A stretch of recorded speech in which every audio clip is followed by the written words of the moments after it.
Good evening, bonsoir tout le monde et bienvenue à notre conseil du 14 novembre 2022. Welcome to our council meeting of November 14, 2022. I have with me Councillor Lior Azarad, Councillor Andy Schuster, Councillor Dita Burku, Councillor Stephen Erdely, Councillor Sidney Bidisri, Councillor Mike Cohen, and Councillor Mitch Kajaski is on the way. I also have our city manager, Jonathan Schechter, and our city clerk, Florine Abugahu.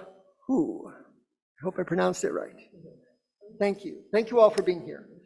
So we have a few things to go over. The first thing, as I do at every meeting, is I give a COVID-19 update, which is a little bit different this week for sure. I'm sure everybody's aware that the Collège des Médecins is recommending that individuals wear masks indoors. We also know from the media that kids are having a hard time right now, and the hospitals, the ER rooms in the children's hospitals are overwhelmed. And the part of the reason is because they can't get the medicine they need in the pharmacy. So they go to the hospital. They can't get antibiotics like amoxicillin. They can't get the Tempra and other symptomatic drugs that they would use for managing their symptoms. And they end up in the hospital. And I spoke to Dr. Earl Rubin. I spoke to Dr. Benji Burku. And they all agree with, of course, the recommendation. They don't believe that the government is going to do any mandates, but we as a community can do our part. Because right now, today, maybe you don't know somebody, some kid that has COVID or one of these other, or the flu or the other virus that is affecting the lungs badly, but you could, right? And like Dr. Rubin said, unfortunately, the kids that are getting it the most and the worst are pre-K kids that can't wear masks. So if we don't wear masks to protect those kids, then, it's going to be just that much harder because they can't wear masks. They're pre-K kids. Now, in elementary school, kids could wear masks, and I hope that the schools encourage them to do so. I know we have certain representatives on our council from schools. But certainly as adults, you're doing it, I say it's like tzedakah. You're doing it not necessarily for yourself. You're doing it for the immunocompromised, for senior citizens, and certainly right now for kids and little kids. And let's hope that none of us know one of those little kids that ends up in the ER and doesn't have meds and has to go there because there's nothing else they can do. So let's try to wear masks indoors. That's basically what's in the news. So I'm just repeating what you've probably already read. Okay, so now to the next thing. We have with us today a very special Employee of the Month presentation. Every month, an employee in our city receives an award for outstanding service. And the award that we're going to give today is to a very, very special lifeguard. And the story is that, and I'm giving the names because it's been authorized by the recipient of the assistance that Sina, thank you for being here, gave. So Sharon Zigman was swimming in our pool, doing laps, and she had a stroke. And that's not that easy to notice as a lifeguard, that something's going wrong, unless you're really attentive. I know I was a lifeguard for many years, and I never encountered that. I had other things, but not that. And Sina did remarkable saving to make sure that she survived. And we're going to be giving him an award shortly. And Sharon Zigman sent a video. She made a video very shortly after the accident, and she wants us to show that video of the condition that she was in and how she felt thanks to the lifeguard service. And we're going to show that video. And then afterwards, she's going to come on live via Zoom to speak to us as well. So first of all, I don't know if we should do the award or should we do the videos? Daryl, what do you say?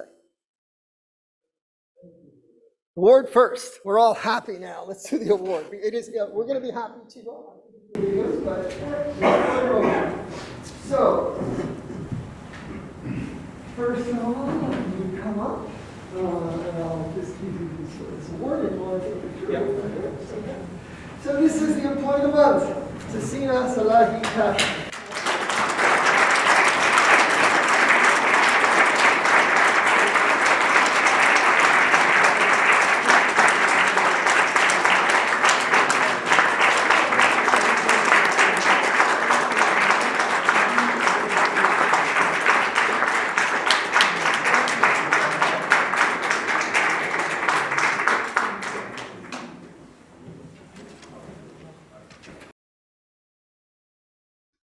Hi, Sina. This is Sharon. Thank you for saving my life. You have amazing egg being very strong legs. When they give you an award, which I hope what you deserve, I want to be there to cheer for you, because you deserve it.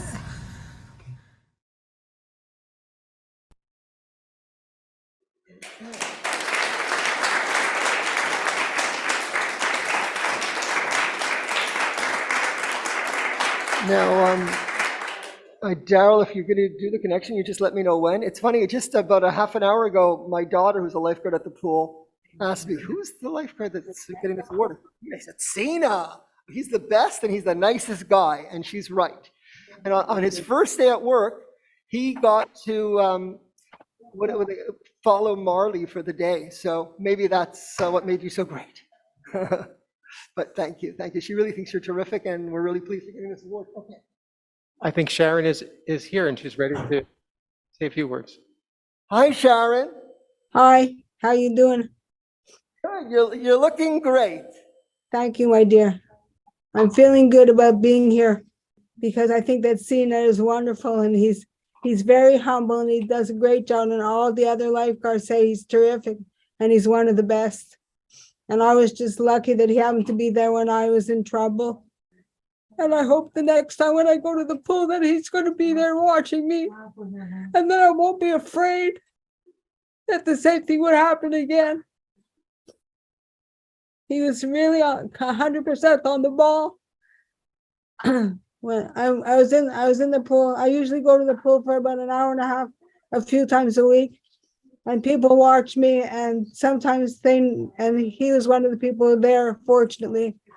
And he noticed that I wasn't using my left arm like I usually do, because I'm a pretty strong swimmer. And he figured that I got a stroke and it was affecting my left side, which it was. And he jumped into the pool, grabbed me, and swam me to the side.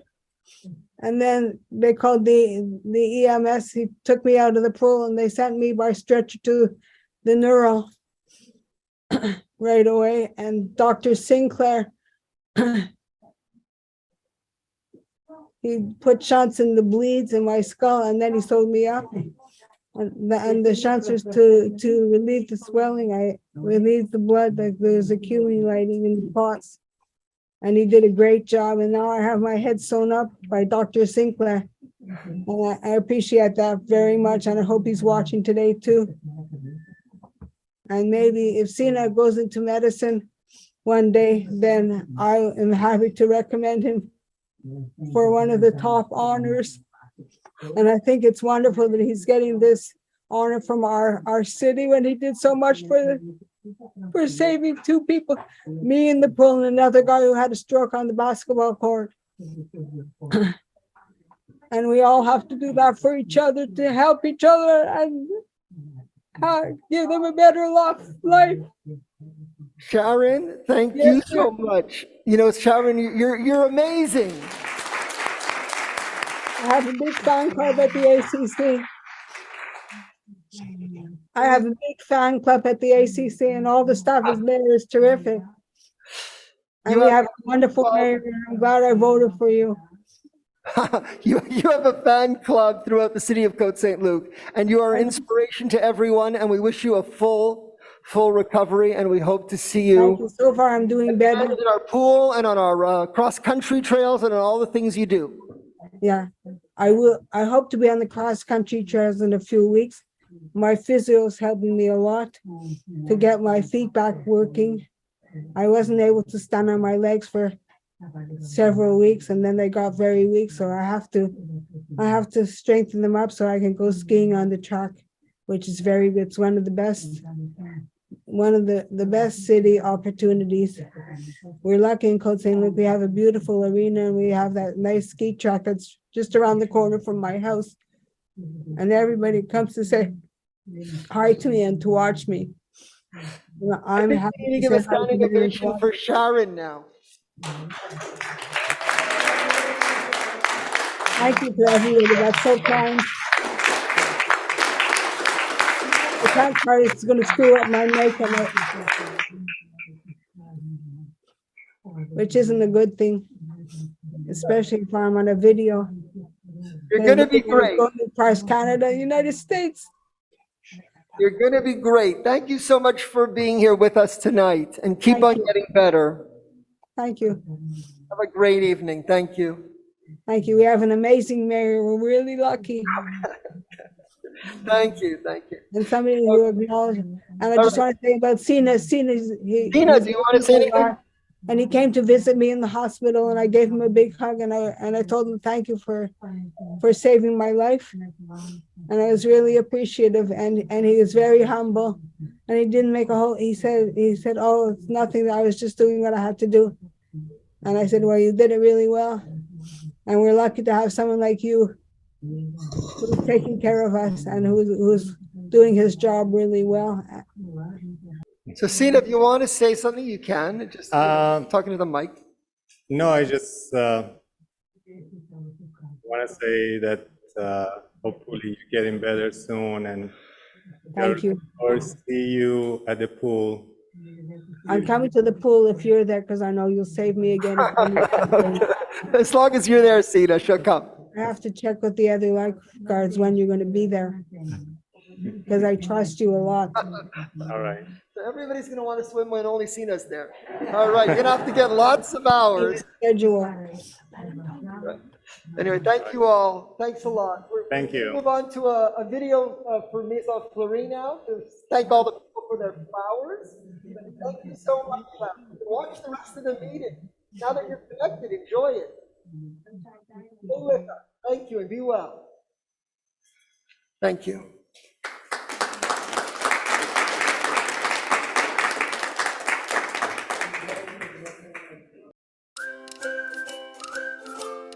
Hi, I'm Mike Cohen, City Councilor for District 2.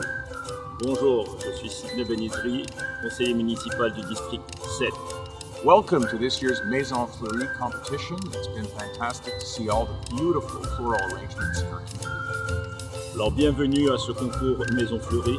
Nous sommes très heureux que nos résidents participent chaque année à embellir notre ville. I want to thank everybody for participating. It's been a great summer that we've had. It seems like many moons ago, but summer will be back again in the not too distant future. So we urge all of our residents to plant as soon as the weather returns beautiful. Alors merci pour votre participation et on espère que vous allez continuer à le faire dans les années à venir. Merci le conseiller Benizri, le conseiller Cohen et toute l'équipe au loisir. We couldn't make our city as beautiful as it is without you, the residents who make your home so beautiful. Thank you for all you do. We do our best to bring beautiful flowers that make people feel good, and so do you. Côte Saint-Luc is the greatest place in the world to live. Thanks to you. Keep those flowers growing.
So Darryl, how are we going to set up the picture? I think we could have maybe all the winners, everybody come up on the stage and the council below them, or how do you want to do it?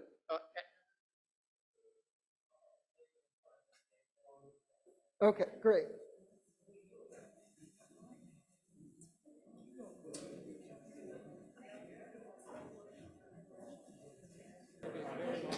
Here, let's move this out of the way.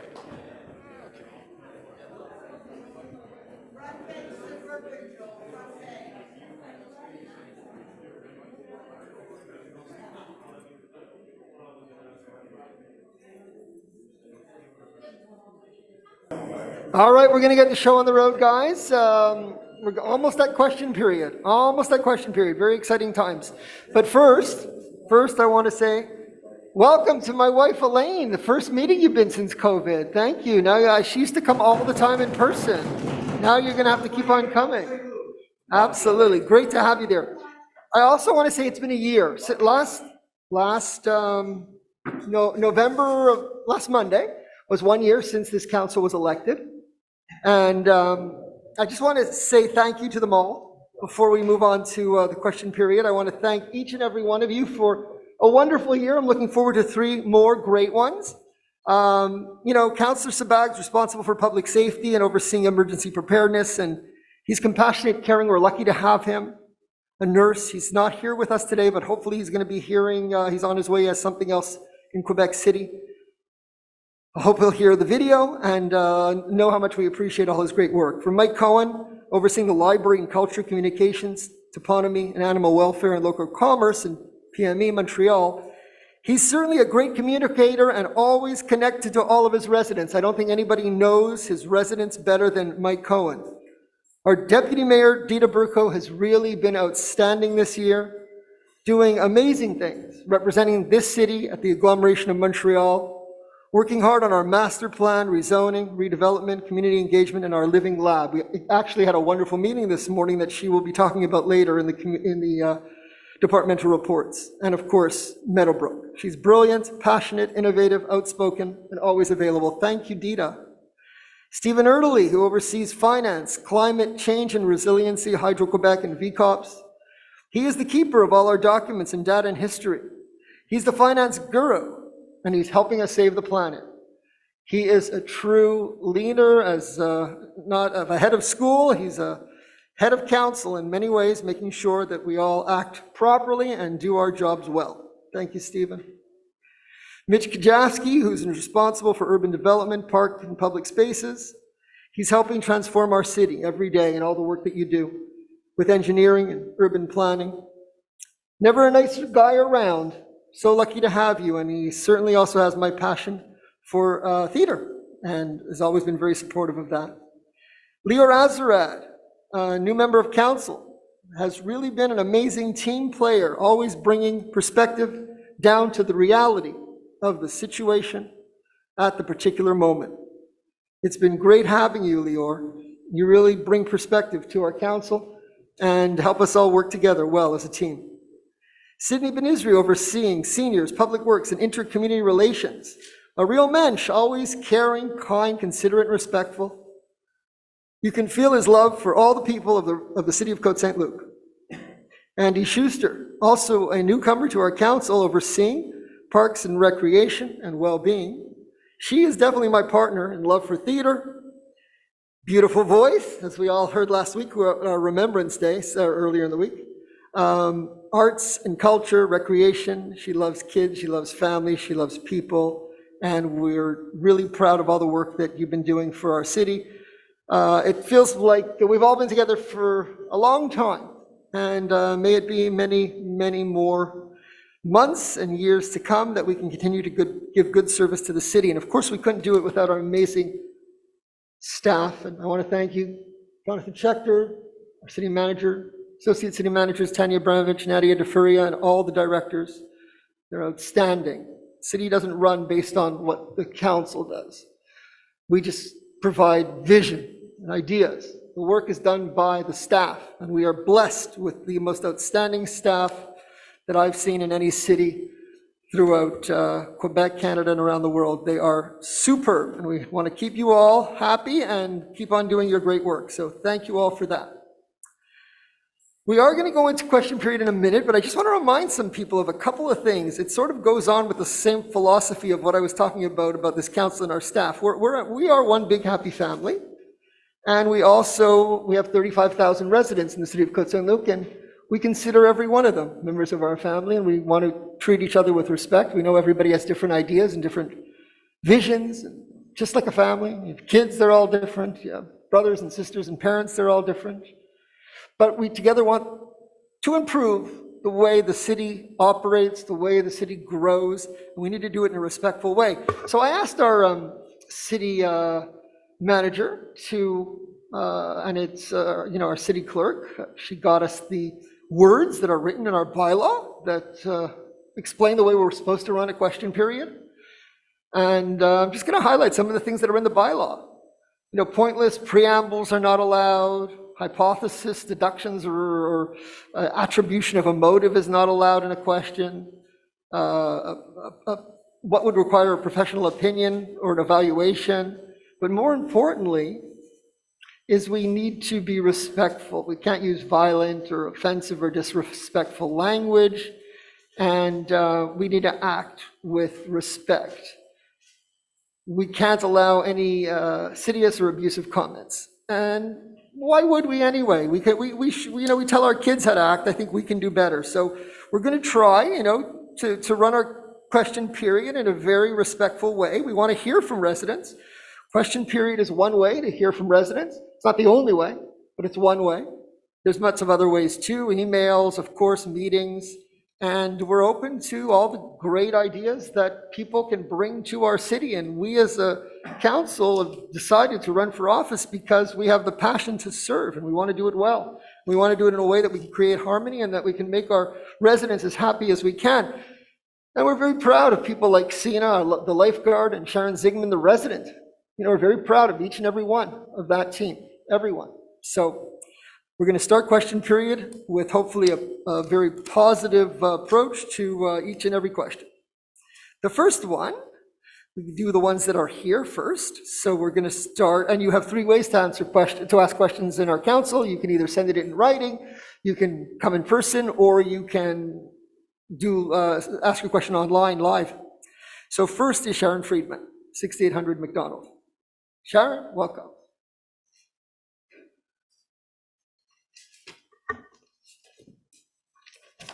Good evening, everybody.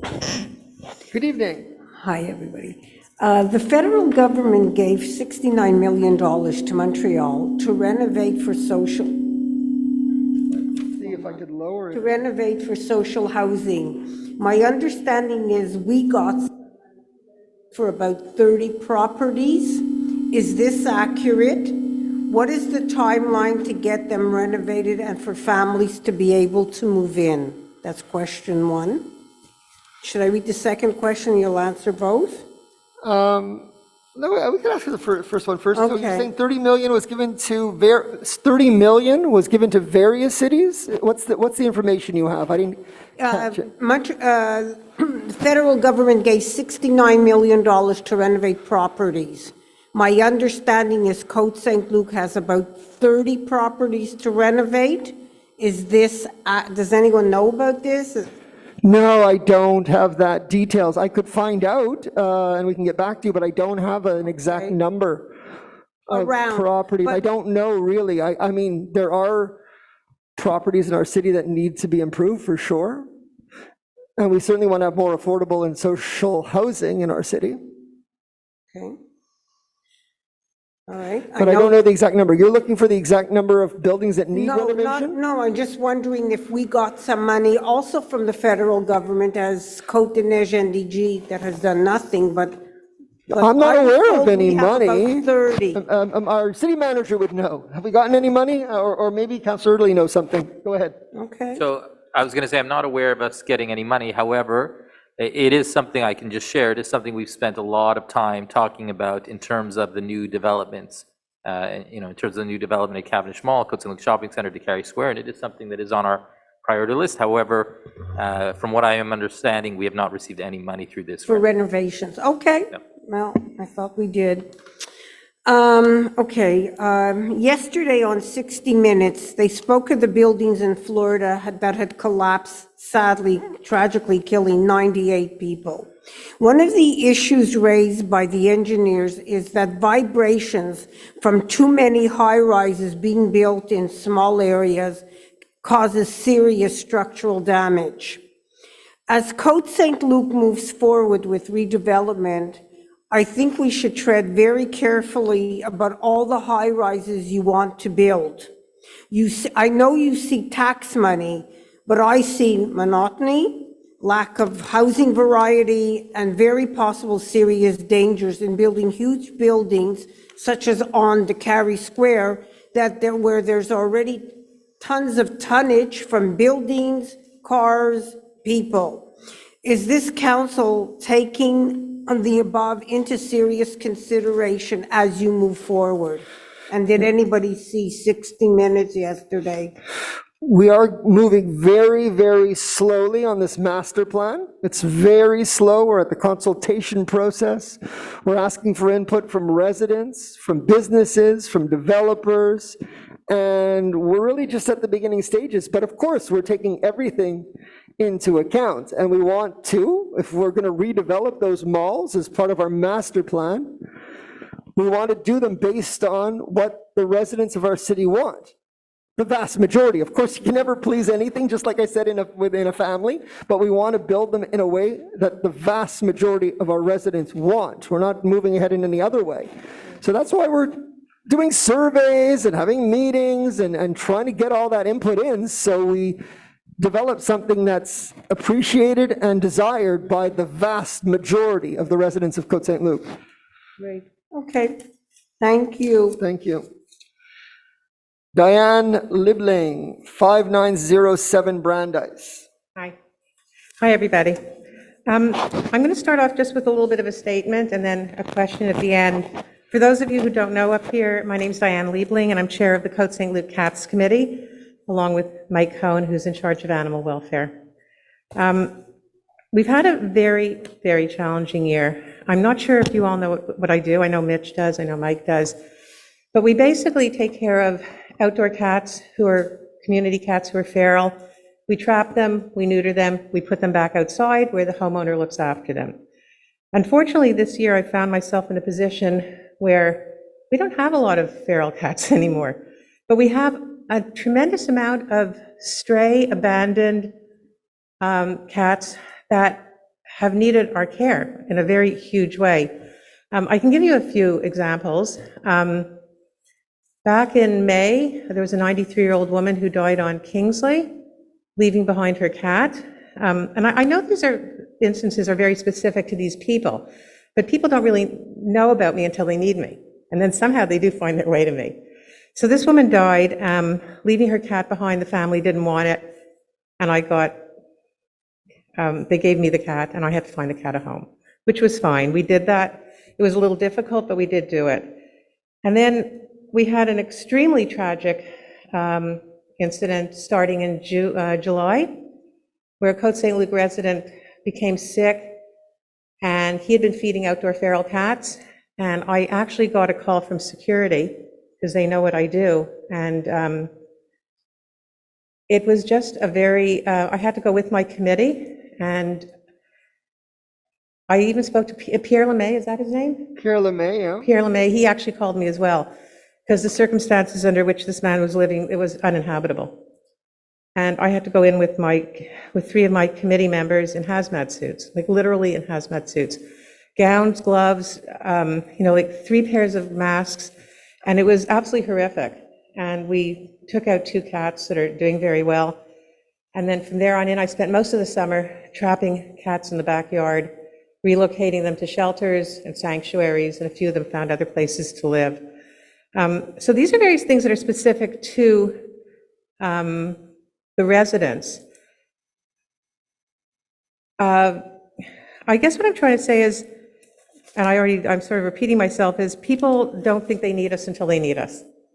and then I hear from them. Just most recently, I got a call from Mike Elbaz. He lives on Westbrook, about a cat in his backyard. I posted it on Facebook, and within 2 days, the cat had been missing for 7 months. Somebody came, found their cat, and was able to bring it home. Somebody who was directly involved was Mitch. A cat showed up in his backyard. I tried to find the owner. There was no owner. Posted it everywhere, SPCA, all over Facebook. And this was a social cat. This was an abandoned cat. So Diane, your question. So my question is, of course, our expenses have gone up exponentially. And I'm just trying to give some idea to council about what we do. And, I want to thank Mike, who's always been incredibly supportive of what I do. And I want to make sure that we can continue to have all of council's support in the coming year. Right. Mike, do you have any comments before I speak? Go ahead.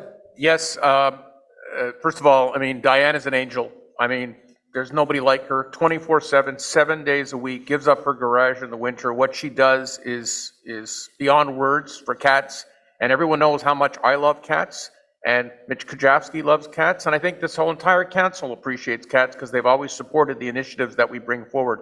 And we do not have the ability to have the large fundraiser we've had in the past, so I've already met with Angelo Marino, and we've been going with the same budget from the city for the last more than 10 years. And so we've asked for a little bit of an addition to our budget to take into account, obviously, inflation and everything that's happened, because we can't continue what we're doing now. So it'll come to council when we're preparing our budget, probably in our meeting next week. And I think what Diane's asking for is for council support. It's a very modest increase that we're asking for, just to make up for what we can't do through a major fundraiser. So I thank Diane for coming tonight. Well, thank you for being here today. I got my cat when I was a little kid, and I loved my cat until my brother got allergic, and my mom said it's either the cat or Herb, so we kept Herb. That would be a problem. Yeah, so that was my experience with cats then, but now my son has cats, and they're great. We love my son's cats, so yeah, everybody has their connection to cats. Okay, great, thank you. Thank you. Just need your support. Okay. Yeah, Stephen. I'll just to mention for the record, first of all, I think, it's a cause I definitely support, but just to clarify, we were spending, if I go back to 2018, we were spending about $12,000 in terms of, so it's actually gone up to about $22,000 to $25,000. So the amount in the budget for the cats. Stephen, I have to correct you, because since we're being forthcoming, there's a $5,000 budget from the city. All the other money is from the fundraising that Diane does and the committee does, and then it's put into a fund. So it's $5,000 only a year from city funds. That is it for the last more than 10 years. Everything else is Diane and our committee, where we've raised money over the years, and we have some overflow, but it's not going to sustain us. So Okay. We can talk about that offline. Well, you'll definitely yeah. present at council at our budget meeting next week. In the next 2 weeks, we have budget meetings. Thank you. Okay. So Thank now you. we have one written question. Do we have any online? Do we go with the online first? Or Florine, you want to read the questions? I know we have one. So we have a question from Norman Sabin, who says, in October, Haywood had an infrastructure upgrade and repave between Sabine and Einstein. New curb extenders were placed at Redwood on the southeast and northeast corners to presumably increase pedestrian safety. Unfortunately, turning right from Redwood to Haywood is now more difficult, and Haywood westbound has been reduced to 1 lane. Can you tell us first, how much did this curb extender cost? And how many pedestrians have been hit by cars at this intersection in the past 20 years? How will this curb extender increase pedestrian safety? Okay, the cost was $9,000 for the bump out, and it was part of the road reconstruction project. We're not aware of any accidents. We don't have it on record. The first benefit of curb extensions is that it allows pedestrians and drivers to see each other when parked vehicles would otherwise block visibility. And the second benefit is that it reduces the crossing distance for pedestrians. So it does, and it slows traffic. So there are benefits to it. This is standard practice now and highly preferred to having all these speed bumps, and we're trying it out. But we'll see how it goes, but it's been proven in many other areas to be very useful. Do we have any other questions? Yes, the first question is from Elaine. Elaine, you've been unmuted. You can ask your question over Zoom. Go ahead, Elaine. Do we have a name and address? We just have an email address. The name Elaine is in the email address. We'll skip to Allison and we'll return to Elaine. Allison, go ahead and ask your question. It's actually her husband, Patrick. So Patrick Lortzy, 5763 Blossom. I was wondering, as I look in my backyard, I see Kerwin Park is coming along nicely. If we have a confirmed date for opening. Okay, Councillor Gajowski, do you have a confirmed date for opening? No, we do not. I'll elaborate though. So the park, for the most part, the Mackle end of the park is complete, other than the washrooms, the new washrooms. So this is at Alan J. Levine Playground. As well, the chalet is, and I believe the last time I heard, a 90 or 95% completion. The only major work that needs to be done is the finishing of the basketball courts and some fence work. So we have not finalized an opening date. We're going to have a grand opening probably in the spring. And I'm hopeful still that the central area of the park, so off of Kildare and Wentworth, between Wentworth and Blossom, I'm hopeful still that it'll be open for people to be able to walk through during the winter. While the park won't be completely open, it's, like I said, overall, probably at 90-95% completion. Okay. All right, we're moving ahead as fast as we can, but it's going to be a gorgeous park. Okay, any other questions? Elaine, are you there? Go ahead and ask your question.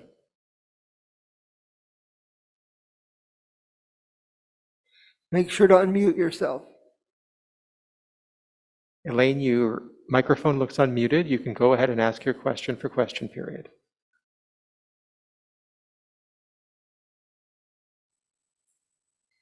We're getting there, but it's not the Jetsons yet.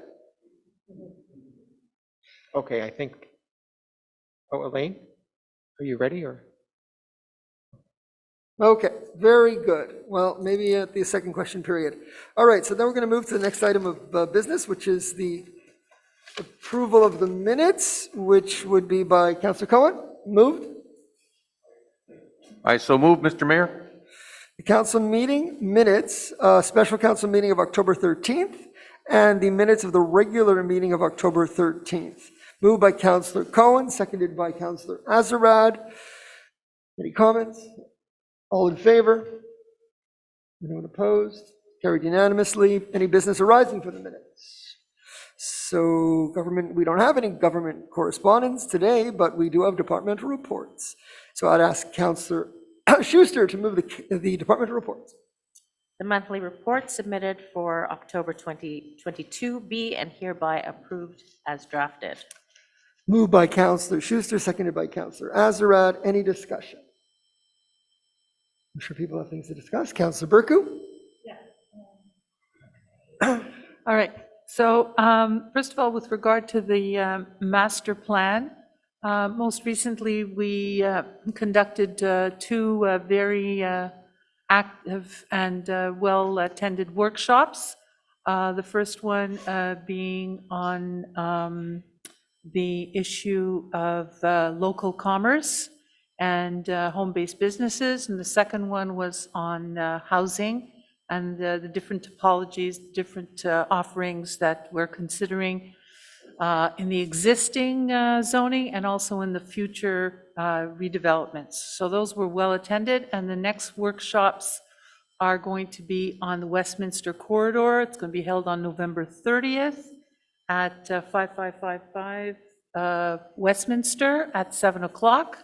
And anyone who's interested in that subject is more than welcome to attend. from 7 to 9. And then the final workshop is going to be held on December 6th at City Hall on the issue of mobility, which is a very interesting subject in Côte Saint-Luc, and I'm sure that we will have many people attending that. As well, today I was part of a meeting which was held with the mayor and various members of the CU Centre-Ouest and other government and community leaders, including the Cummings Center, Dr. Rosenberg from the CU Centre-Ouest, and representatives from the provincial government and so on. With regard to our Living Lab project, we're making progress. We've advanced quite well, and today was a coordinating committee meeting. It was very well attended as well. And we're looking forward to the next phase, which is after all the surveys that we've conducted and all the interviews. Now we're going into the selection phase. 20 isolated residents are going to be selected to receive this passive monitoring technology, and they do have to be really isolated. So there's a very rigorous process to select them. And once we have these persons selected, then we're going to go on to introduce the technology and have them communicate basically to all the services that are provided in Côte Saint-Luc, including their family, their friends, the CUs, the EMS, the VCOPs, you name it. We have that network in Côte Saint-Luc that makes it really appropriate to introduce this technology. And there are a lot of agencies that are looking at Côte Saint-Luc as being, a trailblazer. We are going to be an innovation hub. We are going to be the epicenter of new technologies to service residents, both those who are in good health, but those who need health care at home. Because as you know, the whole healthcare system is based now on this new philosophy of taking care to where the patient is in the home. So it's a very exciting time, and we look forward to moving this project forward. Thank you. Thank you. Yeah, no, it's very, very exciting. As you know, we finalists in the Smart City Challenge, and now continuing in this 3 years with this grant is really giving us an opportunity as the city with the highest percentage of seniors, and also with volunteer organizations like VCOPs and emergency medical services. It makes our city unique in terms of you need people too, to make sure that things are going okay with all the technology and the plans to provide service at the home. So looking forward to seeing what we can do to help our residents live longer and safer in their homes. And it's a very exciting time. So this is the beginning of what seems to be really great. With so many people were interested. Dr. Rosenberg was on the call this morning, and so many other people from various organizations, both provincial government as well as volunteer organizations, Cumming House, so many different, Nelly Foundation, so many different people anxious to participate in this great initiative. So looking forward to it. Anybody else have anything? Councillor Early? Thank you, Mr. Mayor. I'll start on the finance side. We are very busy working on the budget for 2023. I'll share it has not been an easy one. With the cost of inflation being so high, it's affecting obviously the city as it affects all of us in terms of whether it's the price for fuel, the price for products, and so on. But we'll have more to share towards the end of December when the budget is presented. Also to mention that we've had 284 water filter rebates that we processed so far this year. And again, I encourage residents who live in a home that may have a lead service line to please use a water filter just in case. I use one myself. And of course, we encourage residents to get their water tested if they haven't yet. I think it's too late for this year, but hopefully if they haven't, they'll reach out to the city for us to do their testing next year. In terms of, we'll switch to the environment. We had a compost giveaway recently where we gave out compost to 80 different residents, which was roughly the equivalent of about 11 tons of compost. So quite a lot was given out. In terms of our Côte Saint-Luc Our CSL Collect app, which we encourage residents to download. We're up to 411 downloads, and of course, we hope that number will go higher. I'll be talking a bit later about a change in terms of the schedule for collection that's coming up in December. And again, it's very helpful if you have the app. It reminds you when your collection days are, when there will be a change, it'll remind you so you don't make a mistake and mix up the dates. Some of the top items searched, the top 2 items were mattresses and computers were the top 2 items searched. Mattresses, just a reminder, goes out with on the same day as black bins, as garbage, because it is considered an upholstered item. So it doesn't go in bulky waste. I know even I sometimes have to double check. And computers, of course, don't go out there. They have to be dropped off either at the Public Works Yard, at an eco center, at some of the stores, I think Bureau and Grow and so on, except the electronic devices as well. So those can't be put out with the regular garbage.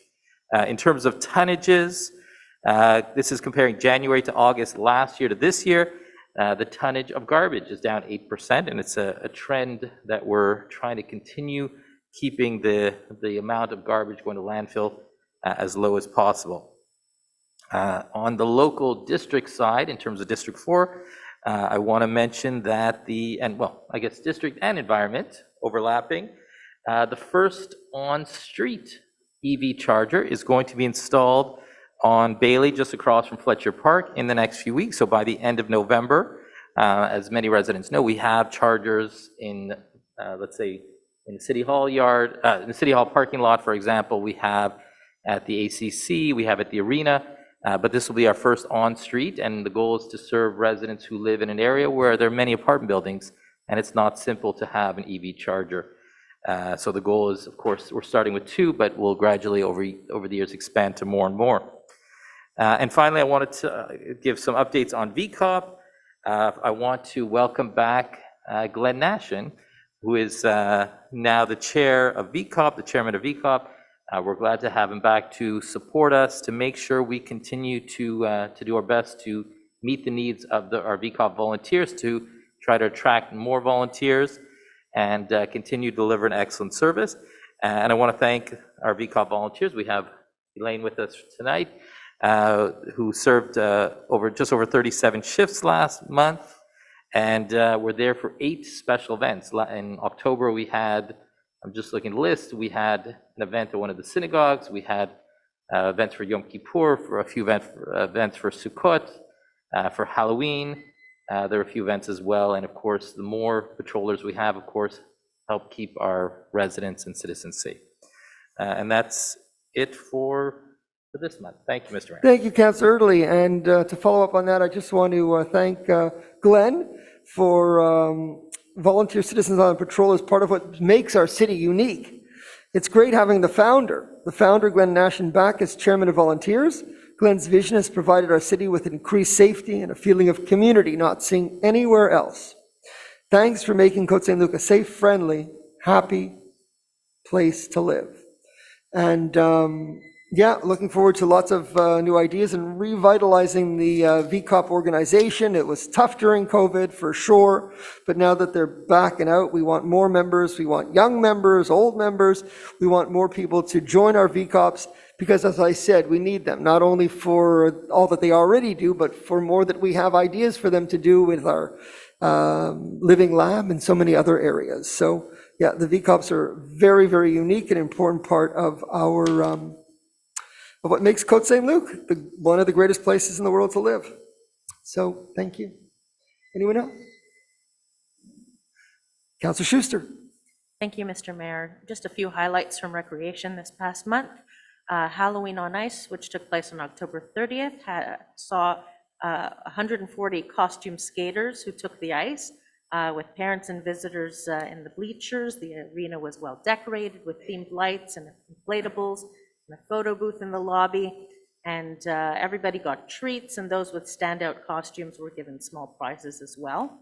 Also for Halloween was our Enchanted Forest, which debuted this year. Brand new event, the weather was perfect for it, and we had an estimated 10,000 visitors to Trudeau Park, which was much more than we expected, and I was thrilled to have helped champion this brand new event that had circus performers along the trail in Trudeau in illuminated costumes. We had members of the Côte Saint-Luc Dramatic Society and other volunteers along the trail guiding the crowds as well. We got wonderful feedback from residents about what an inclusive event it was for all ages and abilities. A huge, huge thank you goes out to the incredible team from Recreation, with lots of support from Public Works and Public Security, as well as our Station 9, who made sure that everything was being done safely, especially with such huge crowds. It's also important to note that great things happen at this city when residents bring ideas forward, and this wonderful event was first brought to us by Dave and Lisa Schneider, who approached me with this inspiration, so I wanted to acknowledge them and to acknowledge the members of the Facebook group called Bring Halloween to Côte Saint-Luc, that has about 100 members who wanted to see more Halloween initiatives in Côte Saint-Luc. So we are listening, we're receptive to new ideas, and this was a prime example of one that went really splendidly.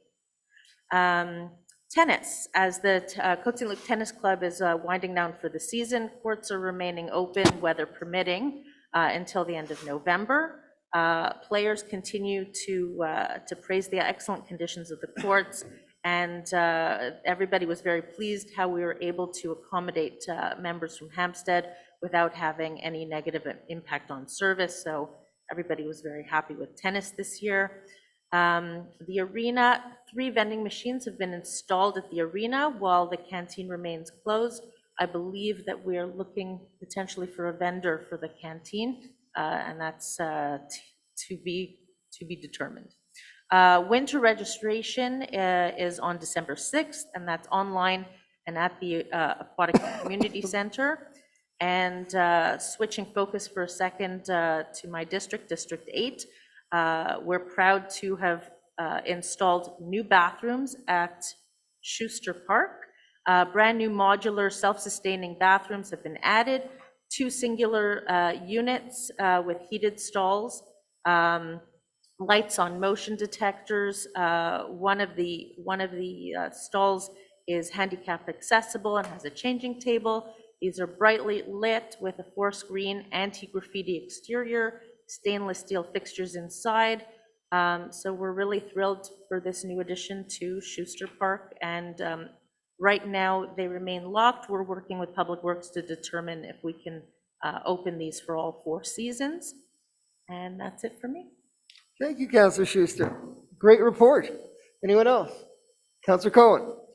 Yes, thank you, Mr. Mayor. First of all, on a sad note, my constituent Donald Goldberg, the brother of the late Isidore Goldberg, passed away 2 days ago. Sympathies to Don and his family. Also, we just learned today, I believe he was a constituent of Mr. Councillor Azarad, Mark Mendelson, just passed away today. He was the National Executive Director of Friends of Canadian Ben Gurion University, and a great community leader. Sympathies to his family. Just looking at a couple of things. First of all, if you go to my blog at mikecohen.ca, I did an interview with my eldest constituent, Bill Ornstein, 101 years old and sharp as a nail. What an incredible person. I met him on the weekend. Also on my podcast, which you can get a link on my blog at mikecohen.ca. I did an interview with Elizabeth Prass, our new M&A, Darcy McGee M&A, and she had a lot of interesting things to say. The Chagall, the green space on Mark Chagall, the deadline for people to submit names, as we name the green space, is this Friday. We've gotten quite a big response. I want to thank Darryl Levine for assisting me, and for Andy Schuster for sitting on the toponymy committee with me. And our committee will then review the names and bring it to council so that we can hopefully have something ready for the spring. Please tune in to my video talk on the Côte Saint-Luc Public Library Facebook page and our YouTube channel next Monday at 2 p.m. when I interview Monique Polak, resident of Côte Saint-Luc for many years, a fantastic author. She's just written a new children's book related to Holocaust based on a true story called The Brass Charm. I've read it, I think I've read it 10 times. It is absolutely magnificent, and she's coming this week to start doing a tour of EMSB schools. And I'm sure Solomon Schechter will be on our list as well, Councillor Erdely. Thank you very much, Mr. Mayor. Thank you, Councillor Cohen. Anyone else? Okay, so it's been moved and seconded. All in favor? Anyone opposed? Carried unanimously. And we will move on to the Eleanor London Public Library. 6A, Councillor Cohen. Yes, thank you, Mr. Mayor. I so move that bylaw 2539-1-5 entitled bylaw 2539 to consolidate the existing tariffs for the city of Côte Saint-Luc in order to modify the tariffs related to the Eleanor London Côte Saint-Luc Public Library be and is hereby adopted. Moved by Councillor Cohen, seconded by Councillor Azarad. Any discussion? Yes, Mr. Mayor. So this is the elimination of overdue fines in the city at the library, with the exception of new arrivals, fast reads, quick flicks, interlibrary loans, and devices. So it's not for everything, but it's for quite a bit. So we're just going with the flow of what other libraries do. Thank you. Okay, so it's been moved and seconded. All in favor? Anyone opposed? Carried unanimously. And we move on to item 7, Financial and Information Technology Services. 7A, Councillor Erdely. Thank you, Mr. Mayor. Be it resolved that Côte Saint-Luc City Council approves the attached list of disbursements for the period of October 1st, 2022 to October 31st, 2022 for a total amount of $8,496,044.66 in Canadian funds, and that Treasurer's Certificate number 22-0152 dated November 7th, 2022 has been issued by the City Treasurer attesting to availability of funds to cover the described expenses. Moved by Councillor Erdely, seconded by Councillor Azarad. Any discussion? Councillor Erdely? So just to mention some of the highlights. So the two biggest disbursements, one is for Kerwin Park, which we hope will be done soon, and the second one was for road repairs. And then there were a few sort of mid-level ones for sidewalk repair, for the arena envelope, for our monthly water contract, some streetlight work, and some bond repayments. Okay, so it's been moved and seconded. All in favor? Anyone opposed? Carried unanimously. And we move to the next item, B, Councillor Erdely. Thank you, Mr. Mayor. Be it resolved that Côte Saint-Luc City Council modifies the bylaws identified in the annex by replacing the expense or loan amount with the amounts indicated under the heading New Expense Amount and New Loan Amount in the annex by providing a provision to the effect to discharge a portion of the expense. The municipality will allocate from its general fund the amount shown under the heading General Fund in the annex by modifying the provision concerning the allocation of a grant to indicate the amount shown under the grant in the annex, and that Côte Saint-Luc City Council will inform the Ministère des Affaires Municipales et de l'Habitation, the ministère, that the borrowing authority for the bylaws identified in the annex will not be used entirely because the amendments made to the bylaws by this resolution, and where applicable, the promoter share or the amounts received from taxpayers in a single installment for the capital payment. The amounts of these allocations are shown under the headings Proponents and Cash Payment in the annex, and that Côte Saint-Luc City Council asked the Ministère to cancel in its registers the residual balance mentioned in the annex, that a certified copy of the resolution be sent to the Ministère, and that Côte Saint-Luc City Council hereby confirm the total fulfillment of bylaw objectives and the cancellation of several residual balances. Moved by Councillor Erdely, seconded by Councillor Azarad. Any discussion? So I'll explain. Basically what this is we have, 6 old bylaws where the projects are done and we either didn't need the bylaw, didn't need the money, or we didn't need a portion of the money. I'll give some examples. So one of them goes back actually to 2012 to some upgrades to Trudeau Park, which was for $50,000. We have $9,000 for various professional services. The two biggest ones, so one for $610,000 was for the Cavendish Boulevard underpass. So if you recall, the Cavendish underpass, we did a major renovation a few years ago. We ended up receiving a larger expected amount in terms of the grant from the TECQ or the gas tax. So we didn't end up needing $610,000, and The next big, the biggest one is for the arena upgrades. So this is for $1 million, and this was because, again, we received additional grants from the tech. We also allocated some money from the surplus, and we got some provincial funding separate as well. And then finally, two smaller amounts, $10,000 for light vehicles, and there was $1,000 remaining on a 10-wheel dump truck. So all that to say, these amounts are now available that we can use for other projects. And since this money's already been borrowed, we don't have to borrow new money for upcoming projects. Thank you. Thank you, Councillor Erdley. It's been moved and seconded. All in favor? No one's opposed. It's carried unanimously. We go to item C. Councillor Erdley. Thank you, Mr. Mayor. Be it resolved that the Côte Saint-Luc City Council applies the provisions of Article 253.27 of the Act respecting municipal taxation with regard to the averaging of the variation in the taxable values resulting from the coming into force of its property assessment roll on January 1st, 2023, that the present resolution applies to the property assessment roll of the City of Côte Saint-Luc and shall apply to the taxes based on the taxable values of said roll. Okay, it's been moved by Councillor Erdley, seconded by Councillor Kajavsky. Any discussion? So I'll just mention briefly, so for those who were here last month on October 13th, we did a presentation on the triennial roll. The presentation PowerPoint is available on our city website. So I encourage residents to go there just to see more information. But basically, when we did the presentation, one of the tools that the city has to lessen the effect of the increase in valuation is to average out or spread out the increase. So for example, if a residence increase, I'll give a roughly simple example, if a residence increase is 9% above the average, rather than getting hit with a 9% increase in 1 year, we would basically spread it out so that it'd be a 3% increase over the average for 3 years.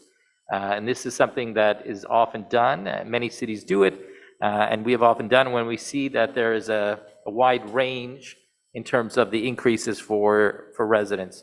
And all that to say, this was discussed among the council, and it was agreed to spread out the increase for this role. So it would be over the next 3 years. Thank you. Thank you, Councillor Erdley. Any discussion? Is it the motion seconded? Was it seconded? Okay, so all in favor? Thank you. That motion passes. And now we go to tabling of the comparative statements of and revised budget report as of September 30th, 2022. I think it's Jonathan Schechter.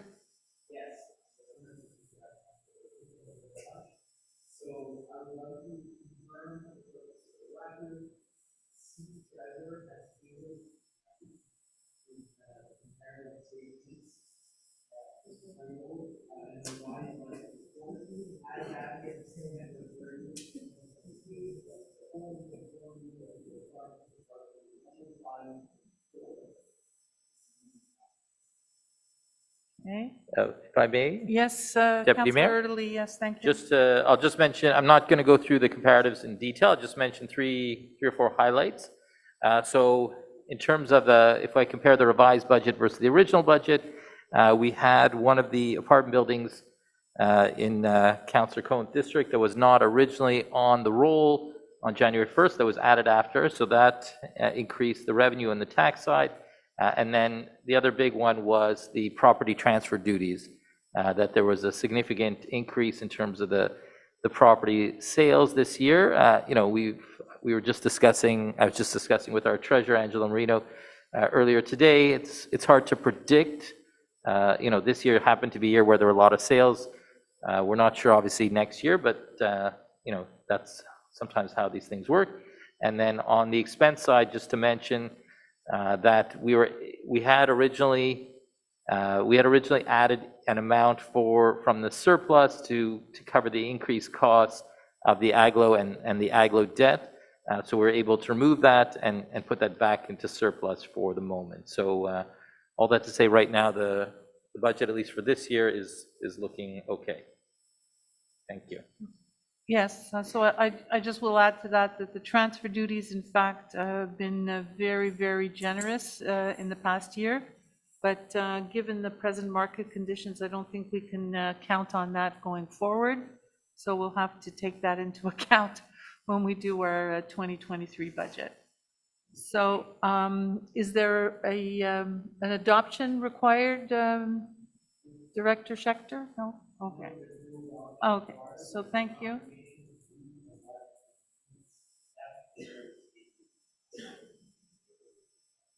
Right, okay, so thank you very much.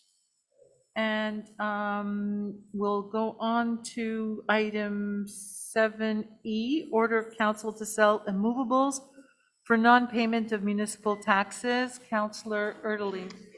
Thank you, Madam Deputy Mayor.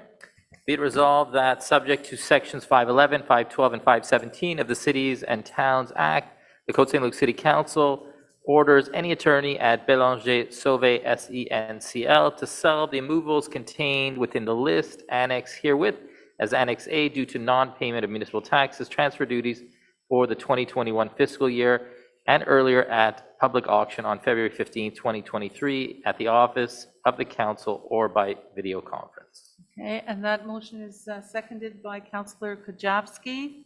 Any comments? So just to share, this is a resolution that we adopt every year. I can share that in the 17 years that I've been a councillor, no property has gone to tax sale. And I'm sure, our city manager, Matt Schechter, could probably tell me, could go back in time even many, many years beforehand. So, from at least in the history that we know, it has never happened. However, we have to do this every year. I'll just mention, we currently have 90 properties that are on the list. So it's slightly less than last year, which was 95, although from what I understand, about 10 of these are relatively small amounts, under $100. So hopefully those will all be resolved very quickly.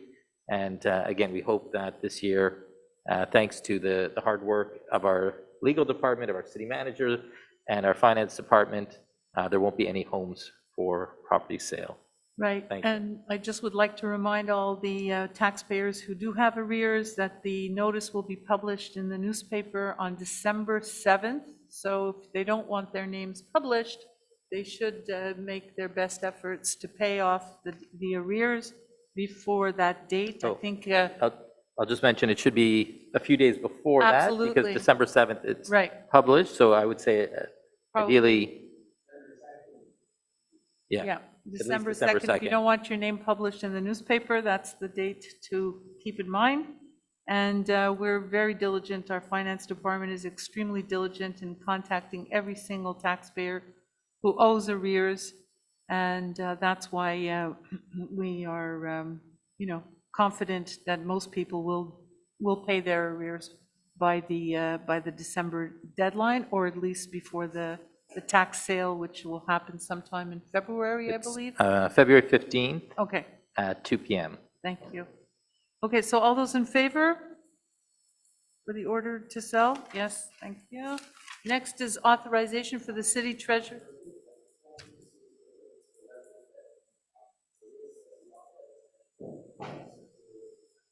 Pardon? Oh, true. Because we got an amended version this afternoon. Okay. Perfect. All right, so item 7F, authorization for the city treasurer to bid on behalf of the city for the amount of unpaid arrears. Councillor Erdeling. Thank you. Be it resolved that the city treasurer be authorized to bid on behalf of the city for the amount of arrears corresponding to municipal taxes, interest, penalties, and costs at the municipal auction to be held on February 15th, 2023 at 2 p.m. And that's seconded by Councillor Kajavsky. So any discussion? So I'll just mention briefly. So again, we hope that it will not happen as it has not happened at least 17 years. But if by some chance it does, we authorize our city treasurer to bid on behalf of the city. Thank you. All those in favor? Carried unanimously. Thank you. Councillor Cohn, hiring of a permanent full-time library clerk. Item Yes, 8. Madam Deputy Mayor, I so move that the Côte Saint-Luc City Council approves the hiring of Lauren Shields as a library clerk, full-time permanent white-collar position effective October 3rd. The treasurer certificate number 220144 dated November 3rd, 2022 has been issued by the city treasurer, attesting to the availability of funds. Okay, and that's seconded by Councillor Andy Schuster. Yes, any discussion? Pretty straightforward. Self-explanatory? Okay. So all those in favor? Carried unanimously. Now, I think the next one should go pretty easily. So we have item 8B, hiring of a library clerk. Councillor Cohen. That the, yes, Madam Deputy Mayor, that the Côte Saint-Luc City Council approves the hiring of Anna Bao as a library clerk, part-time auxiliary white-collar position effective September 28th, 2022. The treasurer certificate number 220143 dated November 3rd, 2022 has been issued by the city treasurer, attesting to the availability of funds to cover the described expenses. Okay, and that's seconded by Councillor Schuster. Any discussion? No? Call the vote. All those in favor? Carried unanimously. Item 8C, hiring of a full-time librarian. Yes, Councillor Cohen. yes, Madam Mayor, Deputy Mayor, that the Côte Saint-Luc City Council approves the hiring of Hannah Bartels as a librarian, full-time professional position effective November 7th, 2022. That treasurer certificate number 220145 dated November 3rd, 2022 has been issued by the city treasurer, attesting to the availability of funds to cover the described expenses. Thank you, Councillor Cohen, seconded by Councillor Schuster. All those in favor? Carried unanimously. Item 8D now, hiring of a part-time auxiliary public security agent. Councillor Azarat. Thank you, Deputy Mayor. Be it resolved that the Côte Saint-Luc City Council approves the hiring of Mathieu Charette as the public security agent, part-time auxiliary white-collar position effective October 17th, 2022. That the treasurer certificate number 22-0148 dated November 3rd, 2022 has been issued by the city treasurer, attesting to the availability of funds to cover the described expenses. Thank you, seconded by Councillor Kujawski. Any discussion? No? Okay, so I call the vote. All those in favor? Carried unanimously. Item 8E, hiring of 2 part-time auxiliary dispatchers. Councillor Azarat. Be it resolved that the Côte Saint-Luc City Council approves the hiring of Peter Mandelos and Riley Ruth as dispatchers, part-time auxiliary white-collar positions effective October 25th, 2022. That the treasurer certificate number 220147 dated November 3rd, 2022 has been issued by the city treasurer, attesting to the availability of funds to cover the described expenses. Thank you, Councillor Azarat, seconded by Councillor Kujawski. Any discussion? Just want to add, these are not any additional positions. These are just replacements, so that we're not adding anything to the budget. All those in favor? Carried unanimously. Thank you. And item, I think we did D and E. Now we're at item F, contract extension of programming community engagement coordinator. Councillor Cohen. Yes, Madam Deputy Mayor, that the Côte Saint-Luc City Council ratifies the contract extension of Maria Racina as a Programming and Community Engagement Coordinator effective October 25th, 2022. That treasurer certificate number 220146 dated November 3rd, 2022 has been issued by the city treasurer, attesting to the availability of funds to cover the described expenses. Thank you, Councillor Cohen, seconded by Councillor Schuster. Any discussion? No? Okay, so I call the vote. All those in favor? Thank you. That's the Community Engagement Coordinator. And now item 8G, hiring of a white-collar replacement. Councillor Schuster. Thank you, Deputy Mayor. Be it resolved that Côte Saint-Luc City Council approves the hiring of replacement white-collar auxiliary employees whose names are listed on the document titled Auxiliary Employees White Collars Hiring, dated November 4th, 2022, and that said employees' terms of employment will be as per the conditions of the collective agreement.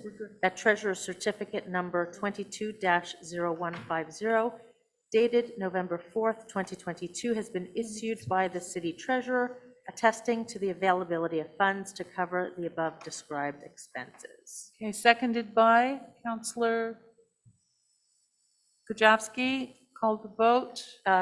You I wanted just you wanted to just comment. Explain, sorry. Yes, Go ahead. that the list is 6 employees that include lifeguards, swim instructors, an aquatic supervisor, and a monitor for the gym. Okay, thank you very much, Councillor Schuster. So all those in favor? Carried unanimously, thank you. Beautifully done, Deputy Mayor. Now we move to legal services. 9A, Councillor Burku. Oh, it's my turn now. Hang on, let me get there. So I hereby resolve that the Council of the City of Côte Saint-Luc officially declare that a statement of pecuniary interest has been received from Councillor Stephen Erdely and instructs the city clerk to deposit same in the archives of the city, as well as to send the official list of those who filed their declaration to the Minister of Municipal Affairs and Habitation. Moved by Councillor Burku, seconded by Councillor Kajewski, or Councillor Kajewski. Good. Any discussion? It's just the standard pecuniary interest form. Right. We're all going to do it next month. He just was acclaimed. Okay, so moved and seconded. All in favor? Carried unanimously, and now we move to item 9B. It's tablings, filings by our city manager, Maître Schechter. Pardon me, Maître Schechter, could you please turn on your microphone? Yes, thank you Thank very much, Director Levine. So there are 2 corrections I will table. And the first correction that I'm going to table relates to a resolution concerning our tech, in which the clerical correction is as follows. We reference Annex D as being annexed to the minutes. However, the ministry, the MAMASH, has asked that the nomenclature Annex D be replaced with Schedule number 2. So that's how we're going to refer to the document in all our communications for ease of reference and to satisfy the requirements of the ministry. The second correction is merely to correct the title of a resolution so that it could read Achat par Hydro-Québec des 2 terrains municipaux, or awarding of a contract for the purchase by Hydro-Québec of 2 city-owned lots to be consistent with the rest of the resolution. And those are the 2 corrections that I have now taken. Okay, thank you so much, Maître Schechter. Now we move on to Parks and Recreation, number 10. A, Councillor Schuster. Thank you, Mr. Mayor. Be it resolved that Côte Saint-Luc City Council hereby awards a contract for the servicing of the cross-country ski trails at Pierre Elliott Trudeau Park and Wager Field from December 19th, 2022 to March 17th, 2023 to the lowest conforming supplier, namely 9451-9873 Quebec Inc., for an amount of $34,710 plus applicable taxes at Treasurer's Certificate number 22-0149 dated November 4th, 2022, has been issued by the City Treasurer attesting to the availability of funds to cover the described expenses. Moved by Councillor Schuster, seconded by Councillor Azarad. Any discussion? Thank you, Mr. Mayor. Just an explanation that last year's ski trail at Gary Carter Field was very popular. We've since added one at Wager Field. The trail locations need to be in close proximity to indoor bathrooms and places where available for people to warm up, which is why Wager Field was chosen as a second location, because it's just right across the street from the ACC. The trails will be serviced 3 times a week, and that's about it for now. That's excellent. Thank you. So it's been moved and seconded. All in favor? All in favor? Anyone opposed? It's carried unanimously, and it was moved by Councillor Schuster, seconded by Councillor Azarad. Now, it's a great facility used by a lot of residents and something new for the last few years. Really a great addition to the city. So that one's moved. Now we move to item number 11, Public Safety. Councillor Azarad. Thank you, Mr. Mayor.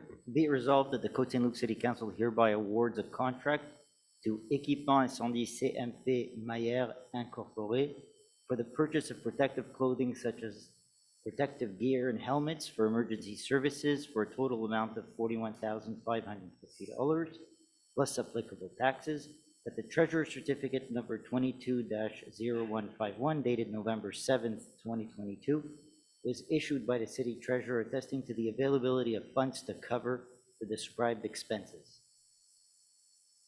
Moved by Councillor Azareth, second by Councillor Erdely, I believe. Any discussion? Yeah, so basically, there's some of the protective gear has a shelf life, so that needs to be renewed, as well as a committee assessed that the EMS team needs additional protective gear, so that's what the expenses are for. Okay. So it's been moved and seconded. All in favor?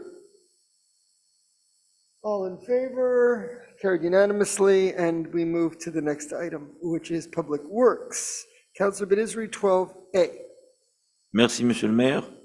Est résolu que le conseil municipal de la ville de Côte Saint-Luc n'octroie aucun contrat découlant de l'appel d'offres regroupé de la ville de Montréal, numéro 22-19388, pour la fourniture de sel de déglaçage des chaussées pour la saison hivernale 2022-2023, que le conseil octroie par la présente un contrat Campus Minerals Canada Corp pour l'achat de sel de déglaçage régulier pour la saison hivernale 2022-2023 pour un montant maximal estimé de $425 300, plus les taxes applicables, plus jusqu'à 20% de plus au même prix unitaire si requis par la ville. Que le conseil octroie également un contrat à Cargill Sel Sécurité routière pour l'achat de sel de déglaçage traité pour la saison hivernale 2022-2023 pour un montant maximum estimé à $206 740, plus les taxes applicables, plus jusqu'à 20% de plus au même prix unitaire si requis par la ville. Que les certificats du trésorier numéro 22-0136 et 22-0137 ont été émis par le trésorier de la ville le 27 octobre 2022, attestant la disponibilité des fonds pour couvrir les dépenses mentionnées ci-dessus. Proposé par le conseiller Benizri, appuyé par le conseiller Erdely. Est-ce qu'il y a des discussions? This is just awarding the two contracts for the purchase of road salt for the winter season 2022-2023. Okay, all in favor? All in favor of the road salt? Anyone opposed? Carried unanimously. Now we move to 12B. Councillor Erdely. Thank you, Mr. Mayor. Be it resolved that the Côte Saint-Luc City Council hereby awards a contract to USD Global Inc. for the maintenance and management services of recycling and waste bins for a total amount of $60,000 plus applicable taxes, and that a treasurer's certificate will be issued at the beginning of 2023 by the city treasurer, attesting to the availability of funds to cover the described expenses. Moved by Councillor Erdely, seconded by Councillor Benizri. Any discussion? So just to give some background, this is a service contract that the city has to maintain, well, originally it was to maintain the blue bins and now to maintain the black bins. I mean, what we see, and I see this with my own bin over time, of course, there's some wear and tear, and just to give some rough numbers, over the last few years, we've seen the number of interventions or replacements with bins, with the blue bins go from 165 to 217 to 407. And this is something that happens over the years, but this contract, of course, makes sure that if there's an issue with the bin, it'll be replaced in a timely manner. Okay, so it's been moved and seconded. All in favor? Okay, anyone opposed? Carried unanimously. And now we move to the next item, item C, Councillor Erdely. Thank you, Mr. Mayor. Be it resolved that bylaw 2537-2, entitled bylaw 2537-2, amending bylaw 2537, entitled bylaw to regulate the collection and disposal of residual materials in order to amend the provisions regarding waste collection be and is hereby adopted. Moved by Councillor Erdely, seconded by Councillor Benizri. Any discussion? Yes, I'll give some, well, first I'll give some background on a few changes, and this has been a a bylaw that we've spent a few years looking at and revising. So I'll give two changes. So one, we had looked to try to accommodate families that have more waste that isn't able to necessarily fit within the bins, and we looked at surplus bags, surplus stickers, tags, but in the end we decided to allow 360-liter bins, which is the larger size bin, and not to allow the surplus bags or surplus stickers or tags. The reason is, as we move forward, of course, the trucks, the trucks will gradually all switch over to trucks with a mechanical arm, such as we see with the blue bins. It picks up the bin and puts it directly in the truck. And if there is waste on the side in a bag, it will not be collected. And of course, we're trying to train our residents and remind them. And I'll just mention, I saw there was a video posted on the internet, a resident not happy that something beside the bin was not collected. So just a reminder to residents that all their waste has to go into the bins. So all that to say, the two changes, like I said, the first is that we're allowing the 360-liter bin and not the surplus bags to go on the side. And the second is we made a slight modification in terms of the timing of the schedule change, and that will be as starting on December 12th. That's the latest date I got this evening. But again, I encourage residents to download the CSL Collect app. That way it'll give you reminders what day of the week, so that you won't get mixed up that week of December 12th, because we don't want, of course, someone to put their bin out on the wrong day. So those are the changes from the previous reading to this one. Okay. December 12th, so December 12th is the big change yet. Just for 2 districts. Well, Not for every. maybe I'll just clarify. I don't want to get into the map right now, but I'll just mention that December 12th, it's a big change for half the city, I should say. Half the city, it's a small change. Half the city, it's a big change. But the best thing is to download the app so you will know when it happens. And of course, we'll be sending out a postcard / flyer will be coming out in the next few weeks that'll go to every single family home. So all residents will be up to speed. Thank you. Thank you. So it's been moved by Councilor. Yeah. It was moved and seconded. Okay, any discussion? Go ahead, Councilor Burke. Okay, so I want to go on the record now about this, because in 2008, Councilor Lee will correct me if I'm wrong, I think it's 2008, we initiated the first composting pilot project in District 4 and District 3. And pursuant to that, the city went, across the board with the composting collection. And we are now in 2022, so that's 14 years. Okay, which means that it's been now 12 to 14 years that residents have had an opportunity to get used to the composting. And I was very disappointed to find out that there are many, many, many residents out there who do not compost. And some of them even told me, well, when it's mandatory, then I'll do it. But I'm not going to do it until the city forces me to do it.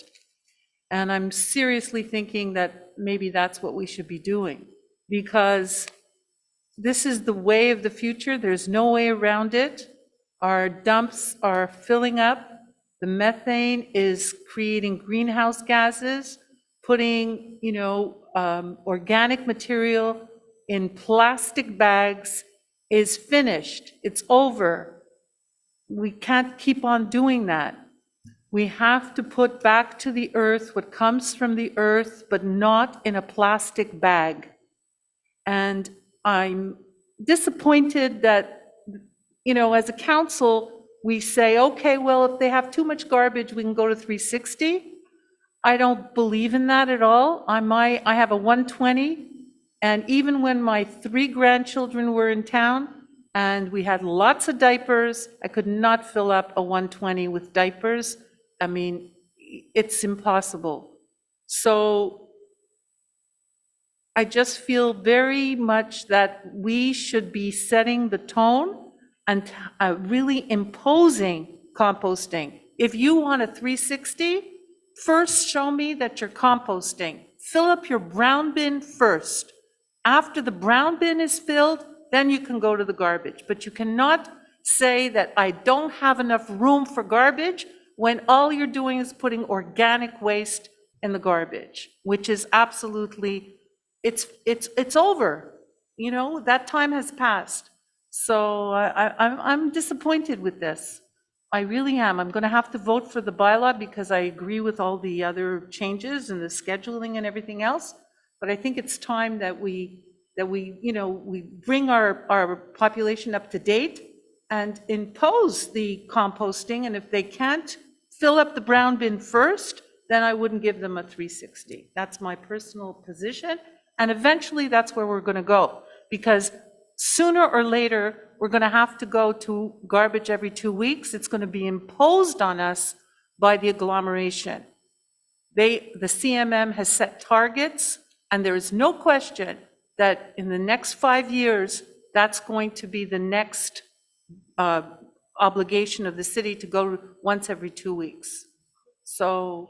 All right, I think Councillor Kajewski wanted to speak next. Yeah, in St. Agatha, it's once every 2 weeks in the summer, once a month in the winter.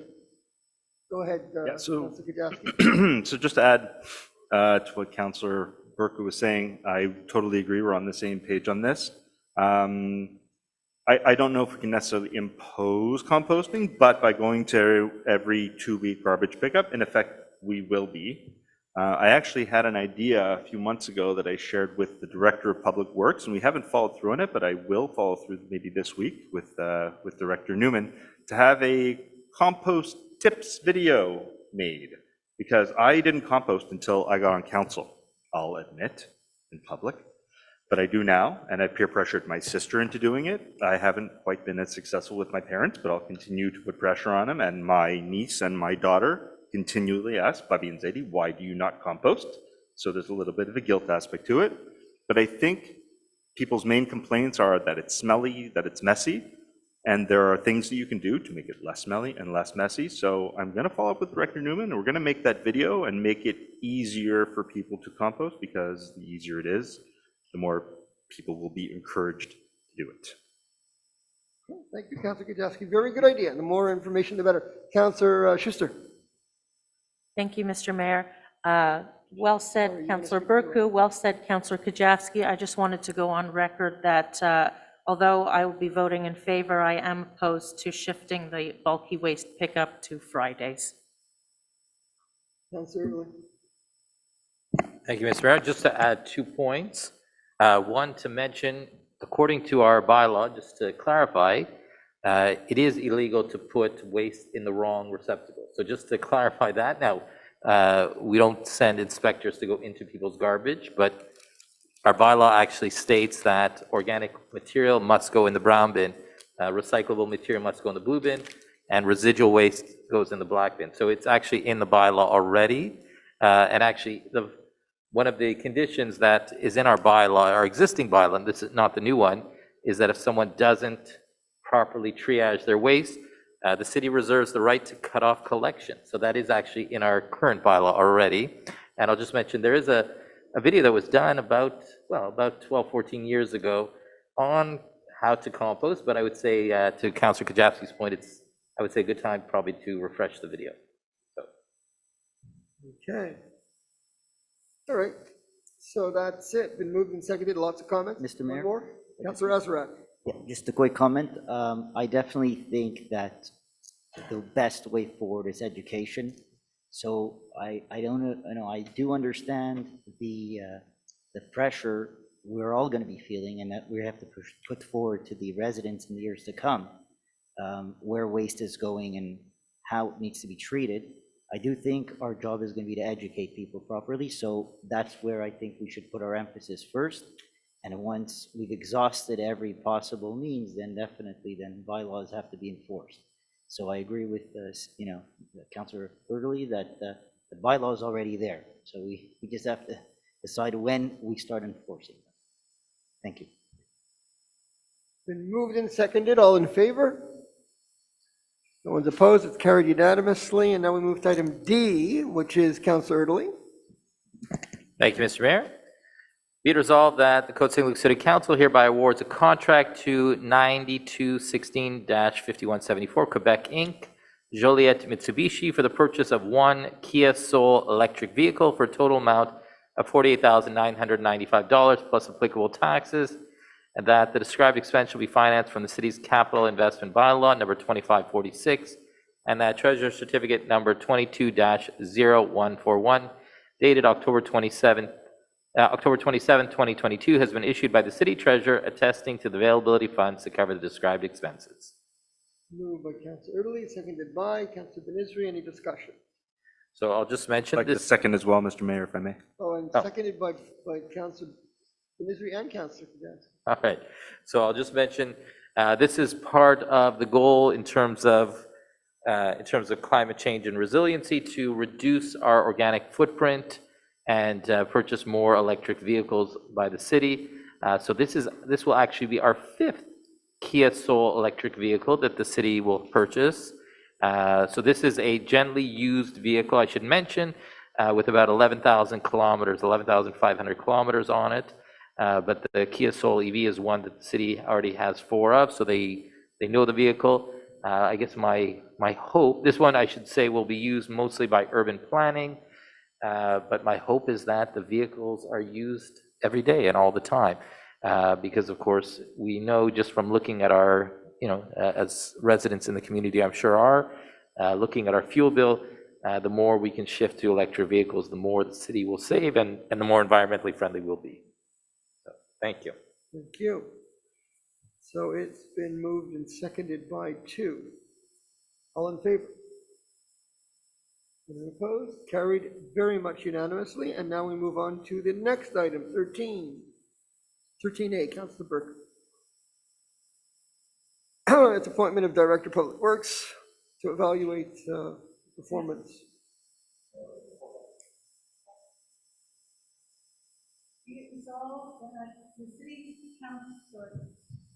Oh, God, telling me to turn on my microphone.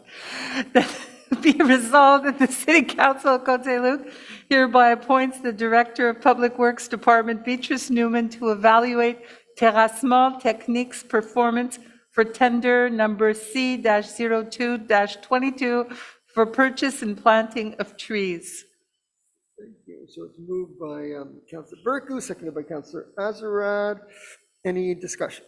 Yes, this is simply, we're giving our Director of Public Works a mandate to provide an evaluation of the contractor that did tree planting for us in the past year, since we did receive some complaints, let's say, from residents, and so we just want to have a proper evaluation of their performance, and we'll look forward to her report and act accordingly once we get the report. Okay, so it's been moved and seconded. All in favor? Anyone opposed? Carried unanimously. And now we move on to item B, Councillor Kajewski. Thank you, Mr. Mayor. Be it resolved that the Côte Saint-Luc City Council hereby authorizes Bélanger Sauvé, SENCRL, to represent the city in legal proceedings against Les Entreprises Samuel Veilleux, Inc., in regard to a contract for the replacement of fence, removal of wooden poles, and installation of protective nets for the baseball field at Kerwin Park, tender number C-05-17. Moved by Councillor Kajewski, seconded by Councillor Burku. Any discussion? So just very briefly, this is to authorize a law firm to represent us with regards to some deficient poles on Kerwin Park. This is at diamond number 2, which will unfortunately not be available to the public for baseball upon the opening of the park.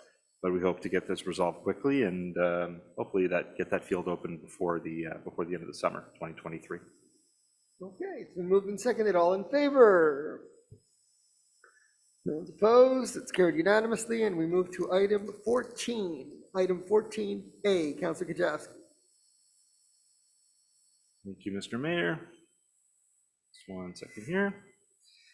Be it resolved that the Côte Saint-Luc City Council hereby awards a contract for professional services regarding the management of the city's water and sewer systems to SEMO Management, Inc., in accordance with the terms of tender number C-07-22-27 for the period of January 1st, 2023 to December 31st, 2024, with 3 options in favor of the city of 1 year each, namely the calendar years 2025, 2026, and 2027, that the city hereby reserves its rights in regard to the aforementioned option years, which it may choose to exercise or not at a later time, that the yearly prices before applicable taxes are as follows. 2023, basic services, $844,249.84. Services on a fee basis estimated at $1,914,267.90. Maître Schechter, do I need to read all the amounts in this table?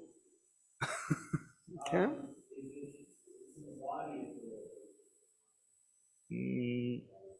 There it is. I will continue then. 2024, basic services, $894,904.83.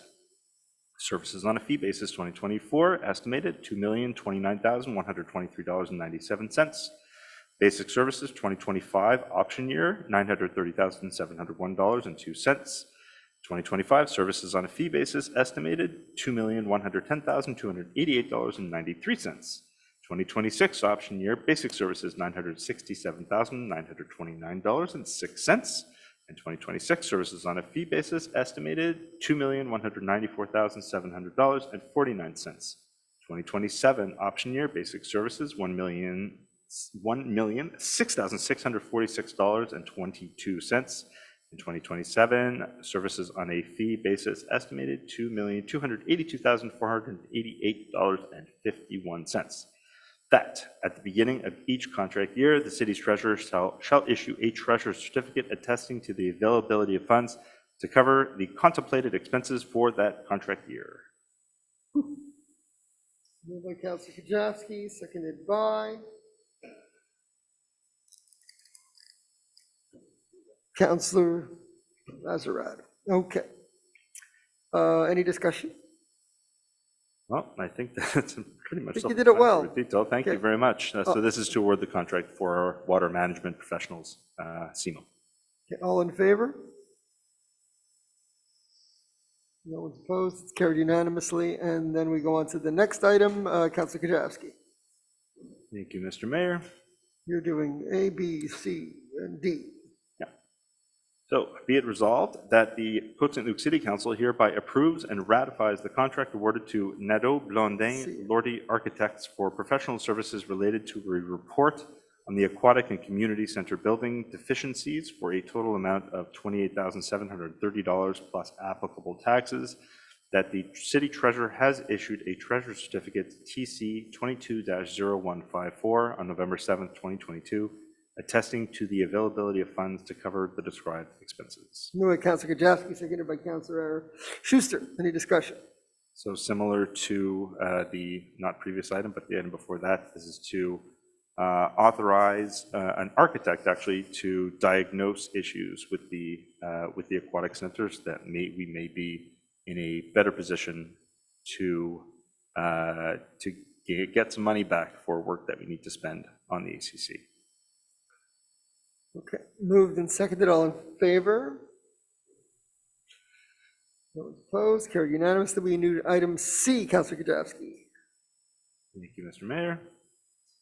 Be it resolved that the Côte Saint-Luc City Council hereby ratifies the agreement with Esri Canada Ltd. regarding the supply of open data to their Community Maps program entered into on March 24th, 2021. That the council appoints Voltaire Thomas, technician in Geomatique, to be the signatory on behalf of the city for the agreement. Moved by Councilor Kajewski, seconded by Councilor Lee. Any discussion? It's pretty much self-explanatory. It's to authorize Voltaire to access Community Maps program in the engineering department. Urban planning. Go ahead, Councilor Burku. It's not just for Voltaire.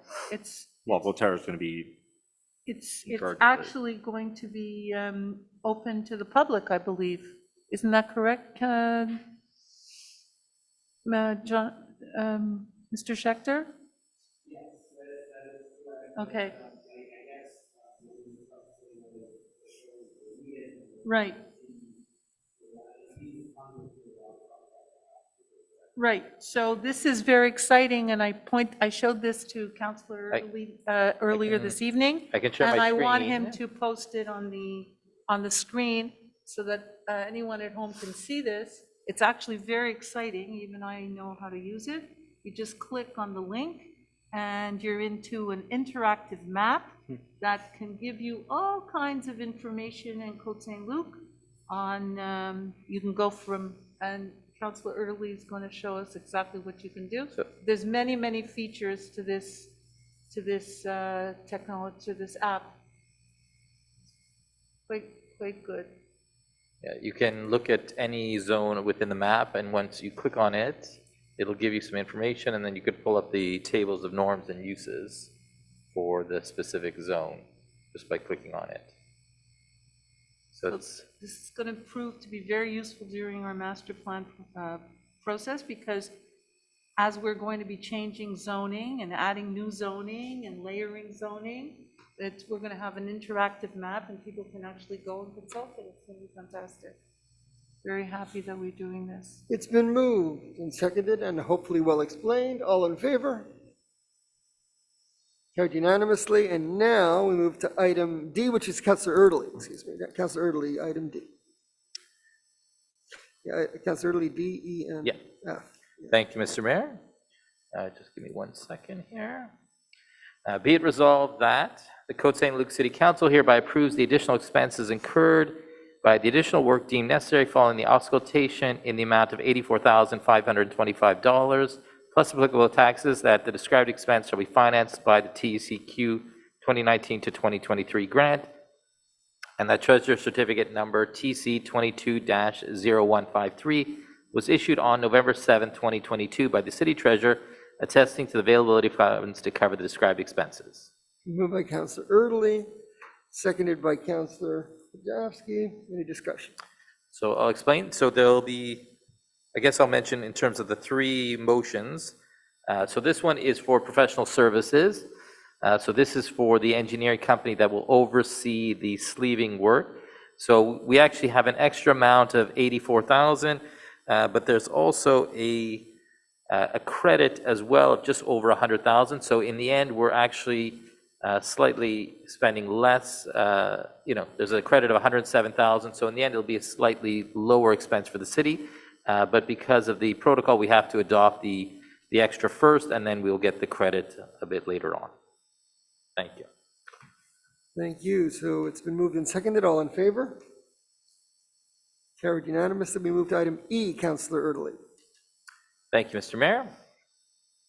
Be it resolved that the Côte Saint-Luc City Council hereby awards a contract for contractor services for the rehabilitation of sewer pipes to Institute Form Technologies Limited in accordance with the terms of Tender C-17-22-1C for a total amount of $2,895,412.05 plus applicable taxes, that furthermore the city may consider an amount of 5% plus applicable taxes for any potential contingencies and extras, if required, that shall be approved according to the city's procedures, that the described expenses shall be financed by the TCQ 2019 to 2023 grant, and that Treasurer Certificate number 22-0142 has been issued by the City Treasurer on October 31st, 2022, attesting to the availability of funds to cover the described expenses, and that the Director of Urban Development is hereby appointed to proceed with the performance evaluation of Institute Form Technologies Limited. Moved by Councillor Erdely, seconded by Councillor Podolsky, I believe. Any discussion? Go ahead. So I'll give some background. So this resolution is in terms of sleeving of our sewer pipes. 40 of them are sanitary sewers, and 19 are rainwater or stormwater sewers. So I would say over the last 10 years, the focus has been more on the freshwater pipes. When we first, if I go back to 2005, 2006, after the demerger, when Côte Saint-Luc took the ownership of its pipes really for the first time, because during the megacity years and even before, it was actually the city of Montreal that oversaw the pipes in Côte Saint-Luc. And at the time, they saw that the water pipes, the freshwater pipes, were in much worse shape, and that was the focus. And we'll get to that actually. We're still doing more, but the focus was on the freshwater. When we did an analysis at the time, we found that the sewer pipes were in much better shape. However, of course, it is 17 years later, and our focus is shifting more to those pipes. So in all, there'll be 59 sections of pipe that will be done, and actually some of it even starting soon, because the sewer pipes, I should mention, can be done during the winter. The freshwater pipes are only during the summer or summer, spring, fall, but the sewer pipes can be done as well during the winter, so that project will be starting shortly. And the goal is to extend the life of the pipes. By doing the sleeving, they add an extra layer on the inside that protects the pipes, and I think we've only had one case so far of a pipe that was sleeved where there was a water main break. So thankfully, that's a good sign. Thank you. Thank you, Councillor Erdely. If I may mention as well, Mr. Mayor, Go ahead, just, Councillor I had this Kajowski. question. Sure. Thank you, Mr. Mayor. I had this question from a constituent regarding road resurfacing, because as part of the lead pipe replacement project, we'll be planning on resurfacing some roads and replacing pipes on those roads. So with regards to sleeving, it should be known by residents that we actually don't resurface roads until we complete a sleeving project. So as you see the map and you see your street sleeved and your water pipes sleeved, that's when you essentially go on the future list for having a road resurfaced. So we don't do that work, we don't dig until the infrastructure under the road is finished up. And if I may add to Councillor Kajowski's point, often we see in Montreal the opposite is done. They'll spend the money and resurface a road, and then the following year or a year after that, they'll dig it up to do the pipe. So definitely a point we try to avoid here in Côte Saint-Luc.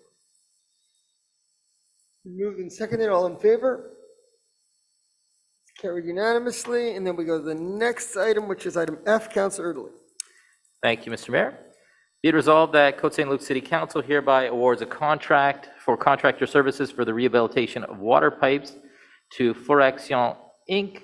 in accordance with the terms of the tender C-17-22-2C for a total amount of $1,448,140.90 plus applicable taxes. That furthermore, the city may consider an amount of 5% plus applicable taxes for any potential contingencies and extras, if required, that shall be approved according to the city's procedures, that the described expenses shall be financed by the TEC 2019 to 2023 grant, that Treasurer Certificate number 22-0138 has been issued by the City Treasurer on October 31st, attesting to the availability of funds to cover the described expenses, and that the Director of Urban Planning is hereby appointed to proceed with performance evaluation of Foraction Inc. Moved by Councillor Erdely, seconded by Councillor Kajowski. Any discussion? So just to give, again, a bit of background. So as I mentioned, the previous resolution was for sewer pipes. This is for freshwater pipes. The sewer pipes, again, as mentioned, usually that work is done in the winter. For the freshwater pipes, usually towards the spring, so that work is scheduled to begin in May. For the freshwater pipes, there are 5 water mains, 5 sections of pipe that are going to be done. And here I'll just share, I'd like to present some data. So in terms of freshwater pipes, over the last 10 years or so, we have sleeved over 17,000, so over 17,000 meters, so 17,476 meters, and that represents approximately 24%. So roughly a quarter of the pipes in the city of Côte Saint-Luc have been sleeved. We don't have comparable stats from other cities, but I like to think we are probably the highest, or if not one of the highest in the province of Quebec in terms of sleevings of our pipes. And just to share the average number of water main breaks, if we compare to those, let's say 5 years going back to 2007, 2008, and 2009, and so on, we were averaging almost 30 water main breaks a year, so 28.4 water main breaks a year.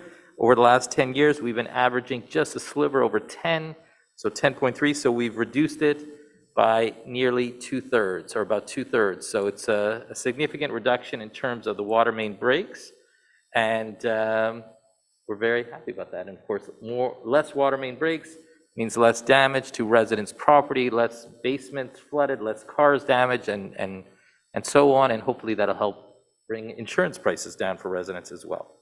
So that's it for this resolution. Thank you. Thank you, Councillor Erdely. So it's been moved and seconded. All in favor? Carried unanimously. And now we move to item G, Councillor Kajewski. Thank you, Mr. Mayor.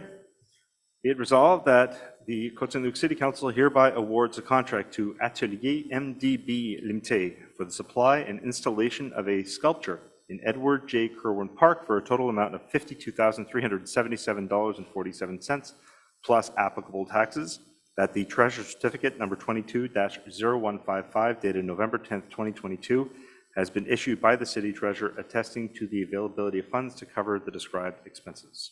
Moved by Councillor Kajewski, seconded by Councillor Schuster. Any discussion? So I'll be brief. Councillor Ridley, if you want. Yeah, I was going to say, do you want me to put on the screen? Sure. Yeah, let's put it on the screen. Put it on the screen. Why not? It's a public record.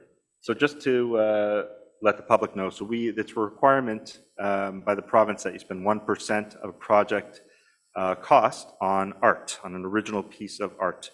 So we were lucky enough that an artist by the name of Michel de Bruin submitted this sculpture to our committee. I'd like to thank Associate City Manager Tanya Abramovich and Director Janine West for participating in the committee as well. We put in hours upon hours of discussion. They had a very specific, particular way of breaking down all the different directions of the committee, and we ended up narrowing it down to 3 artists. We saw maquettes or mock-ups of the 3 artworks that were the finalists, and this is the one that the committee, I should say, selected. This is a world-class artist who we're very, very lucky to have submitted his work, and it's really something else. You know, we all saw only obviously a mock-up, I believe a 50-to-1 scaled down version of it, but it's really quite interesting, and I think it's going to suit the park very, very well. It'll be installed just at the Wentworth entrance of the park, to the left of the chalet, left of the path, kind of between Kerwin Diamond 2 and the chalet. Okay. So it's been moved and seconded. All in favor? Carry unanimously. And now we move to urban developments. 15A, Councillor Kajewski, 15A. It's to award a contract to BC2 Conseil for the services of a permit agent. Councillor Kajewski. Yes, sir. Thank you, Mr. Mayor. Be it resolved that the City of Côte Saint-Luc Council hereby awards a contract to BC2 Conseil Inc. for the services of a permit agent professional for the period between September 13th, 2022 and March 31st, 2023 for a total amount of $50,581 plus applicable taxes. That if by latest January 27th, 2023, an experienced building permit agent has not been recruited by the city, the contract is extended until September 29th, 2023, in accordance with the terms of the original contract. That Treasurer Certificate number 22-0140, dated October 31st, 2022, has been issued by the City Treasurer attesting to the availability of funds for 2022, and that his second Treasurer Certificate shall be issued in January 2023, attesting to the availability of funds for the next year to cover the prescribed expenses. Moved by Councillor Kajewski, seconded by Councillor Burko, I believe. Maybe. You wish? Okay, any discussion? So this is for a contract for a company called BC2, who has been helping to supplement the permit issuing work in the urban planning department recently. Obviously, the job market is very, very difficult. We've been recruiting for a permit agent, and we hired one a couple of months ago, and are continuing to look to fill that position. But for now, it's taken on by BC2 Conseil, who are doing an amazing job. We're keeping up with the issues or demands of permits from residents. But obviously, it's our hope to eventually find a person and take this job in-house. So that's been moved and seconded. All in favor? Carried unanimously. And now we move to the next item B. Councillor Kajewski. Thank you, Mr. Mayor.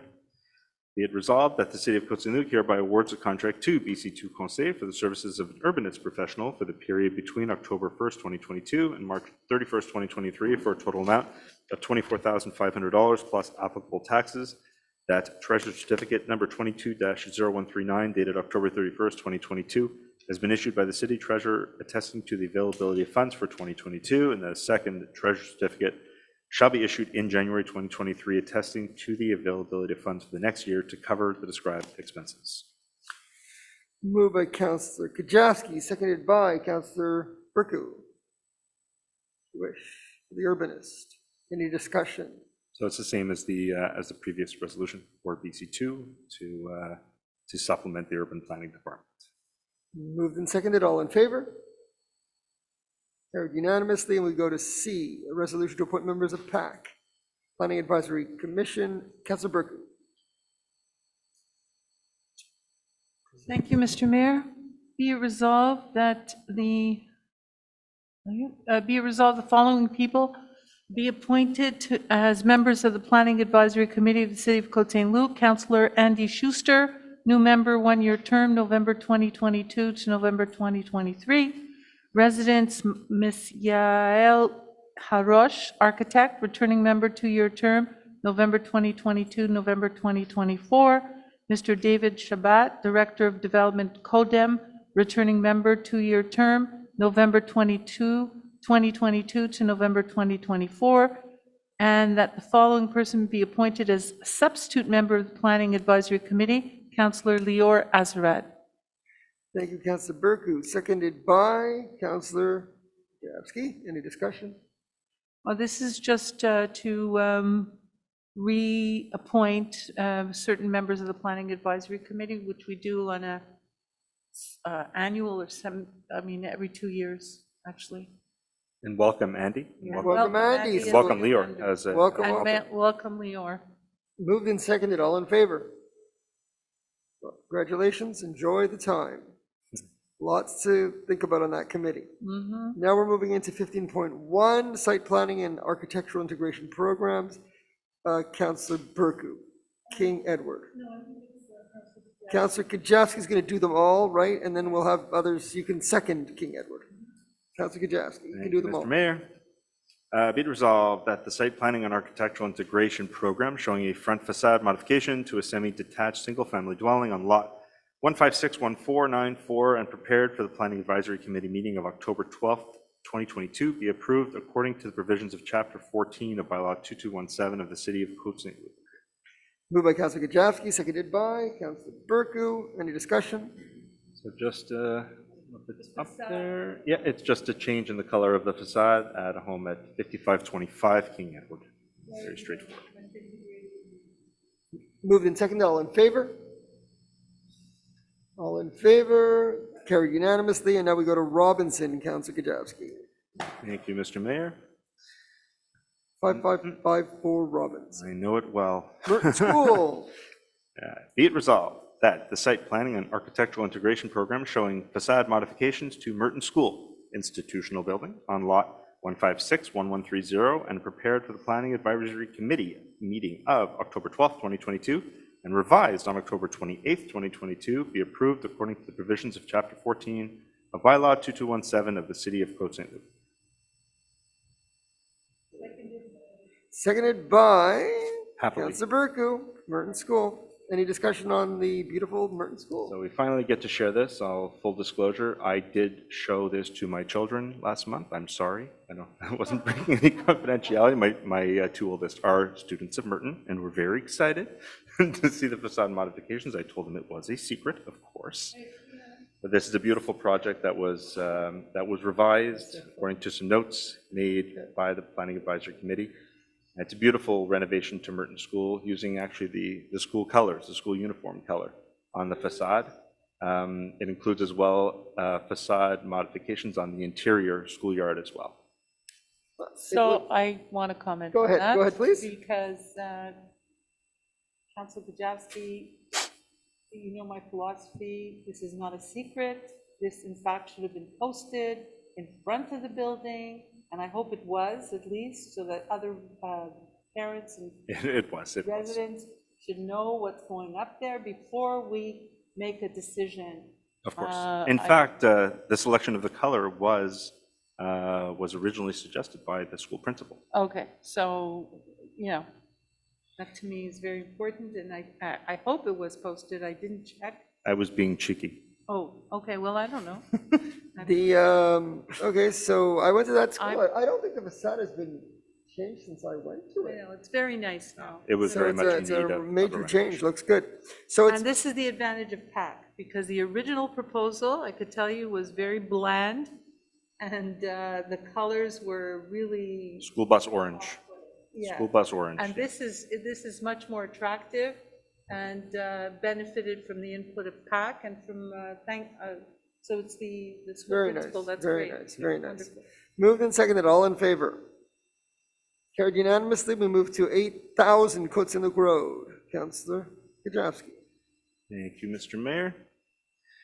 Be it resolved that the site planning and architectural integration program showing the installation of 2 signs and a new entrance canopy on the existing multifamily building on lot 3109675 and prepared by Enseigne Accès et Agapi plus Alt Architect SCNC for the Planning Advisory Committee meeting of October 12th, 2022 and revised on October 21st, 2022, be approved according to the provisions of Chapter 14 of Bylaw 2217 of the City of Côte Saint-Luc.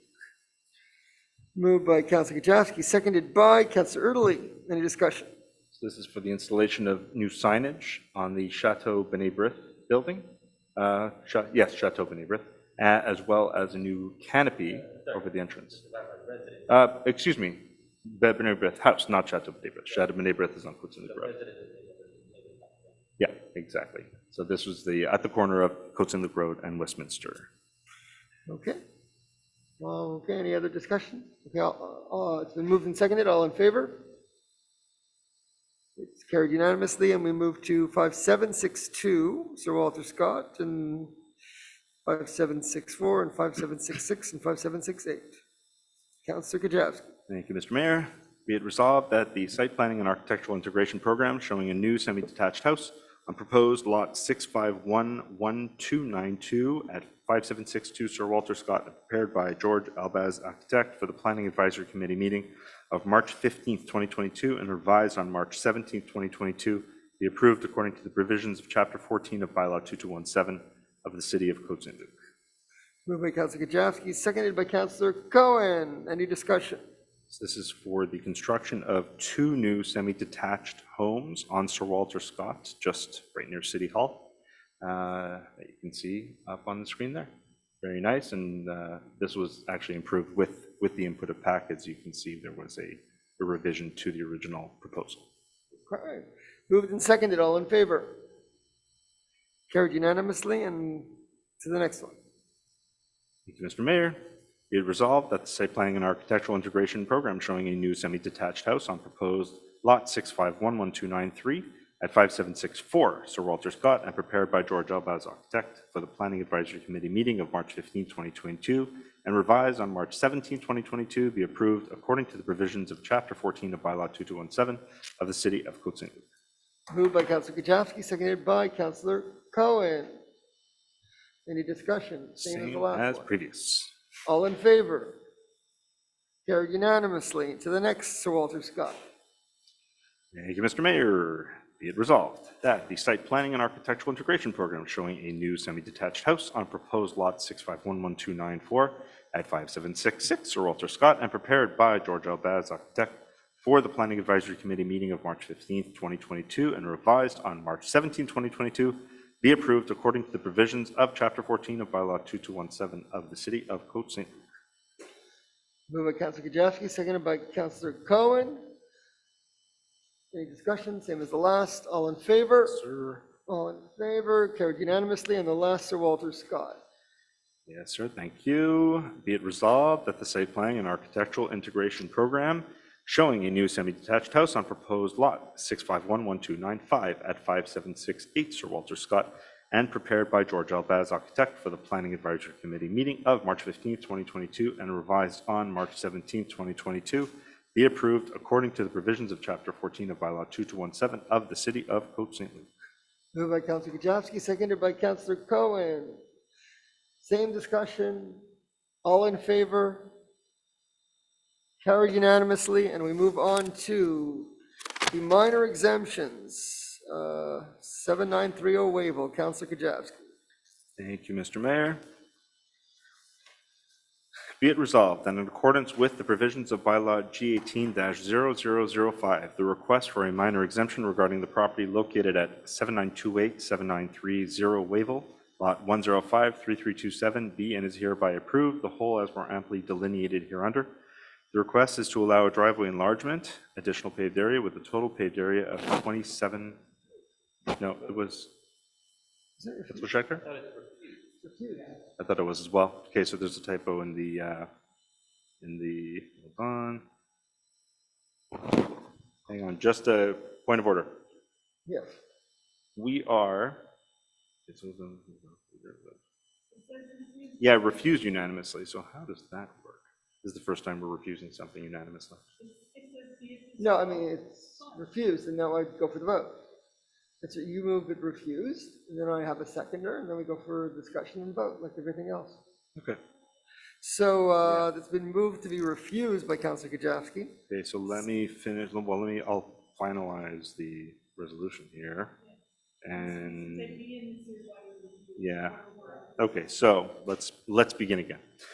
Be it resolved that in accordance with the provisions of bylaw G18-0005, the request for a minor exemption regarding the property located at 7928, 7930 Wavell, lot 1053327 be and is hereby refused. The whole as more amply delineated hereunder. The request is to allow a driveway enlargement, additional paved area with total paved area width of 27 feet 6 inches, instead of the maximum permitted total paved area width of 21 feet, with a distance between the paved area and the lateral land line of at least 11 inches, instead of the minimum required distance between the paved area and the lateral land line of 3 feet. Finished with asphalt instead of being finished in a material other than asphalt or concrete patio blocks. The whole notwithstanding the provisions of zoning bylaw number 2217, Articles 7-2-2 and 7-2-3. Move for refusal by Councilor Kajewski, seconded by Councilor. Anybody? No, it was refused from the beginning. The recommendation by PAC was unanimously to refuse. Correct. Moved by Councilor Kajewski, seconded by Councilor Schuster. Any discussion? Yeah, so this is essentially to refuse for the width of the driveway primarily. Council, in this case, and PAC in particular, does not want to set a precedent of allowing a total driveway width of over 21 feet. Okay, so it's been moved and seconded. All in favor? Anyone opposed? It's moved with Councilor Azarad dissenting? Okay, Councilor Azarad dissenting. And now we move to item 15.2.2, Councilor Kajewski. Thank you, Mr. Mayor. Be it resolved that in accordance with the provisions of bylaw G18-0005, the request for a minor exemption regarding the property located at 8,000 Côte Saint-Luc Road, lot 3109675, be and is hereby approved. The whole is more amply delineated hereunder. The request is to allow the installation of 2 signs on the existing multifamily building. One sign to be located above the 6th story with a maximum sign area of 4.65 meters squared instead of the maximum permitted sign area of 1.85 meters squared, and one sign to be located at the 2nd story with a maximum sign area of 4.12 meters squared instead of the maximum permitted sign area of 1.85 meters squared. The whole notwithstanding the provisions of zoning bylaw number 2217, article 9-3-2. Moved by Councilor Kajewski, seconded by Councilor Erdely. Any discussion? Just briefly, it's to allow the signage on the neighbor's house to be larger than our bylaw permits. Okay, moved and seconded. All in favor? Carried unanimously. And the final item is stance at the Aglo. Councilor Azarad. Thank you, Mr. Mayor. Be it resolved that the council take the following stance in view of any agglomeration council meetings to be held in December 2022 as follows: to authorize the mayor or his duly authorized replacement to make any decisions he deems necessary and in the best interest of the city of Côte Saint-Luc and its residents regarding the items on the agenda of the agglomeration council meetings to be held December 2022 based on the information to be presented during those meetings. Thank you, Councilor Azarad, seconded by Councilor Cohen. Any discussion? All in favor?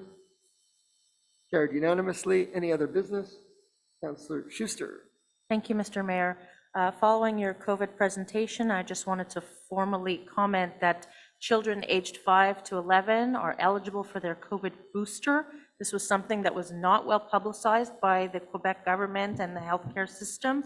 And I wanted to note that it is not the bivalent shot, but that parents should know that boosters for elementary school age children are available. And I encourage people who want to bring their children to get their booster to do so.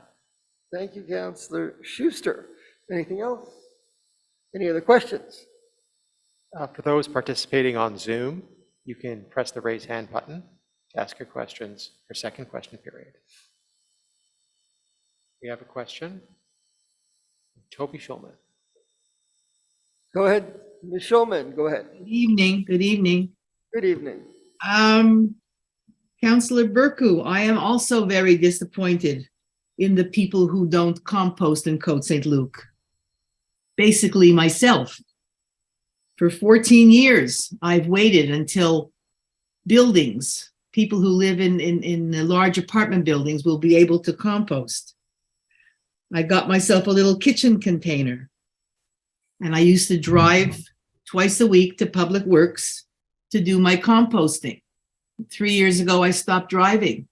I couldn't do that anymore. And so everything that I had hoped for just gone into the garbage now because I can't compost. Still waiting to hear from the council when apartment buildings are going to be able to compost.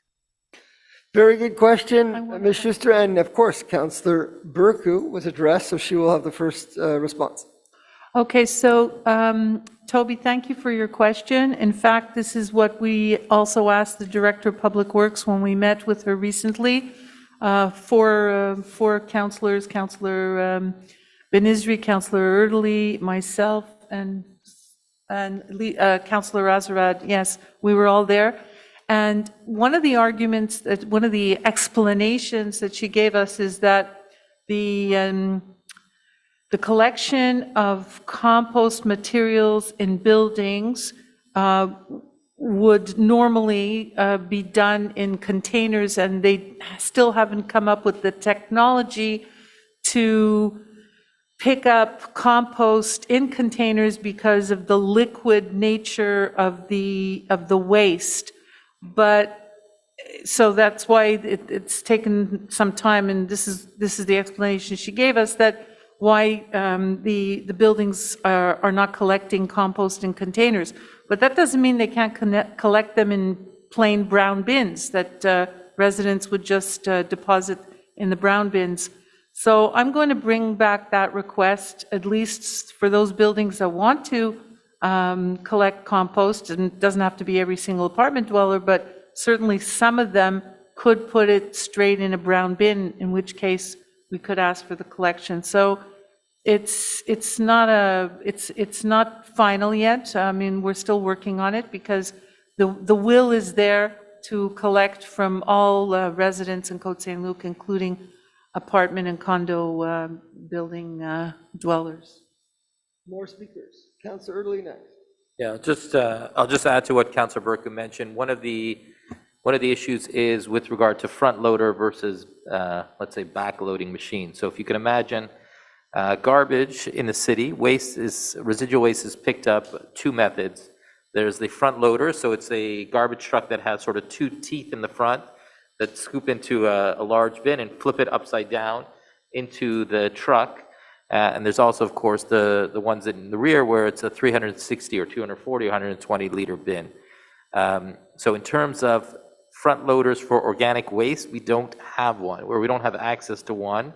So it makes it complicated for buildings that want to do organic waste in a front load bin. So it is something, to follow up on Councillor Berger's point, it is something definitely being looked at, but logistically it's complicated. I will add, though, there are some multifamily buildings, and I have to admit I don't have the list in front of me, but there are some multifamily buildings we have piloted. So there are some, but I have to admit we're starting more with condos, with condominiums or townhouse complexes, because it is easier to do. What I can share, just to go back a few years, when we were first elected, or when I was first elected, there was no recycling in many apartment buildings. And just to do recycling in an apartment building required a lot of education. It required going door to door. When we started the organic waste collection, it required going door to door, knocking on residents' doors and explaining to them how it works. So I would say it's a lot of education. For me, the goal is once we do expand it, and it will happen, so to Toby, to your point, it will happen. It's going to take a bit longer than we'd like. But when we do get to a point where organic waste collection is in every building, there needs to be a lot of education. There needs to be a lot of effort, because you only get one chance at this, because if you don't, it won't be successful. And even with homes, to follow up on Councillor Burku's point, there are many homes that are not. I mean, I would say the majority of homes are composting, but there are many homes that are not. So I would say we need to work hard and make sure residents are educated. And I think it was Councillor Azrad who mentioned, and I echo that point, that education is the key. It starts with children, it starts in schools. I can share many schools are already doing composting. So children are learning it from a young age. Hopefully they'll pass it on to their children, or to their parents. And if I can go back a little bit of time, I remember being a high school student when the blue bin first came out. So I'm dating myself a little bit. But before that point, there was no such thing as recycling in homes. So it's taking a bit of time to get everything right, but we are very persistent, and definitely we're going to do our best to continue moving forward on this. So thank you, Ms. Schulman. Thank you. Councillor, Can I add something? Just to, if you don't mind, Toby, just to briefly add, Councillor Kajewski, I think, was next. And because you want to as well, Councillor Schuster. it's a good question, Toby, and thank you for it. I just wanted to add to that. I was going to mention schools, but Councillor Lee beat me to the punch. But the Public Works has actually piloted commercial spaces as well. IGA in the Côte Saint-Luc Shopping Center is actually doing composting. They have multiple brown bins, so they're doing the pickup with the brown bins, and that's a huge compost customer. So I don't think other commerces are very far behind. And as they say, where there is a will, there is a way, and it certainly sounds like there's a will. So we'll find a way. Councillor Schuster, and then Toby has a follow-up. Go ahead. I just want to mention that I do have the list from Public Works in terms of the working list of which townhomes and condos that they're working on, so I can share that with council. I don't know how public the list is, but feel free to contact me privately, Toby, and we can discuss it, because I have been in touch with Public Works. Okay.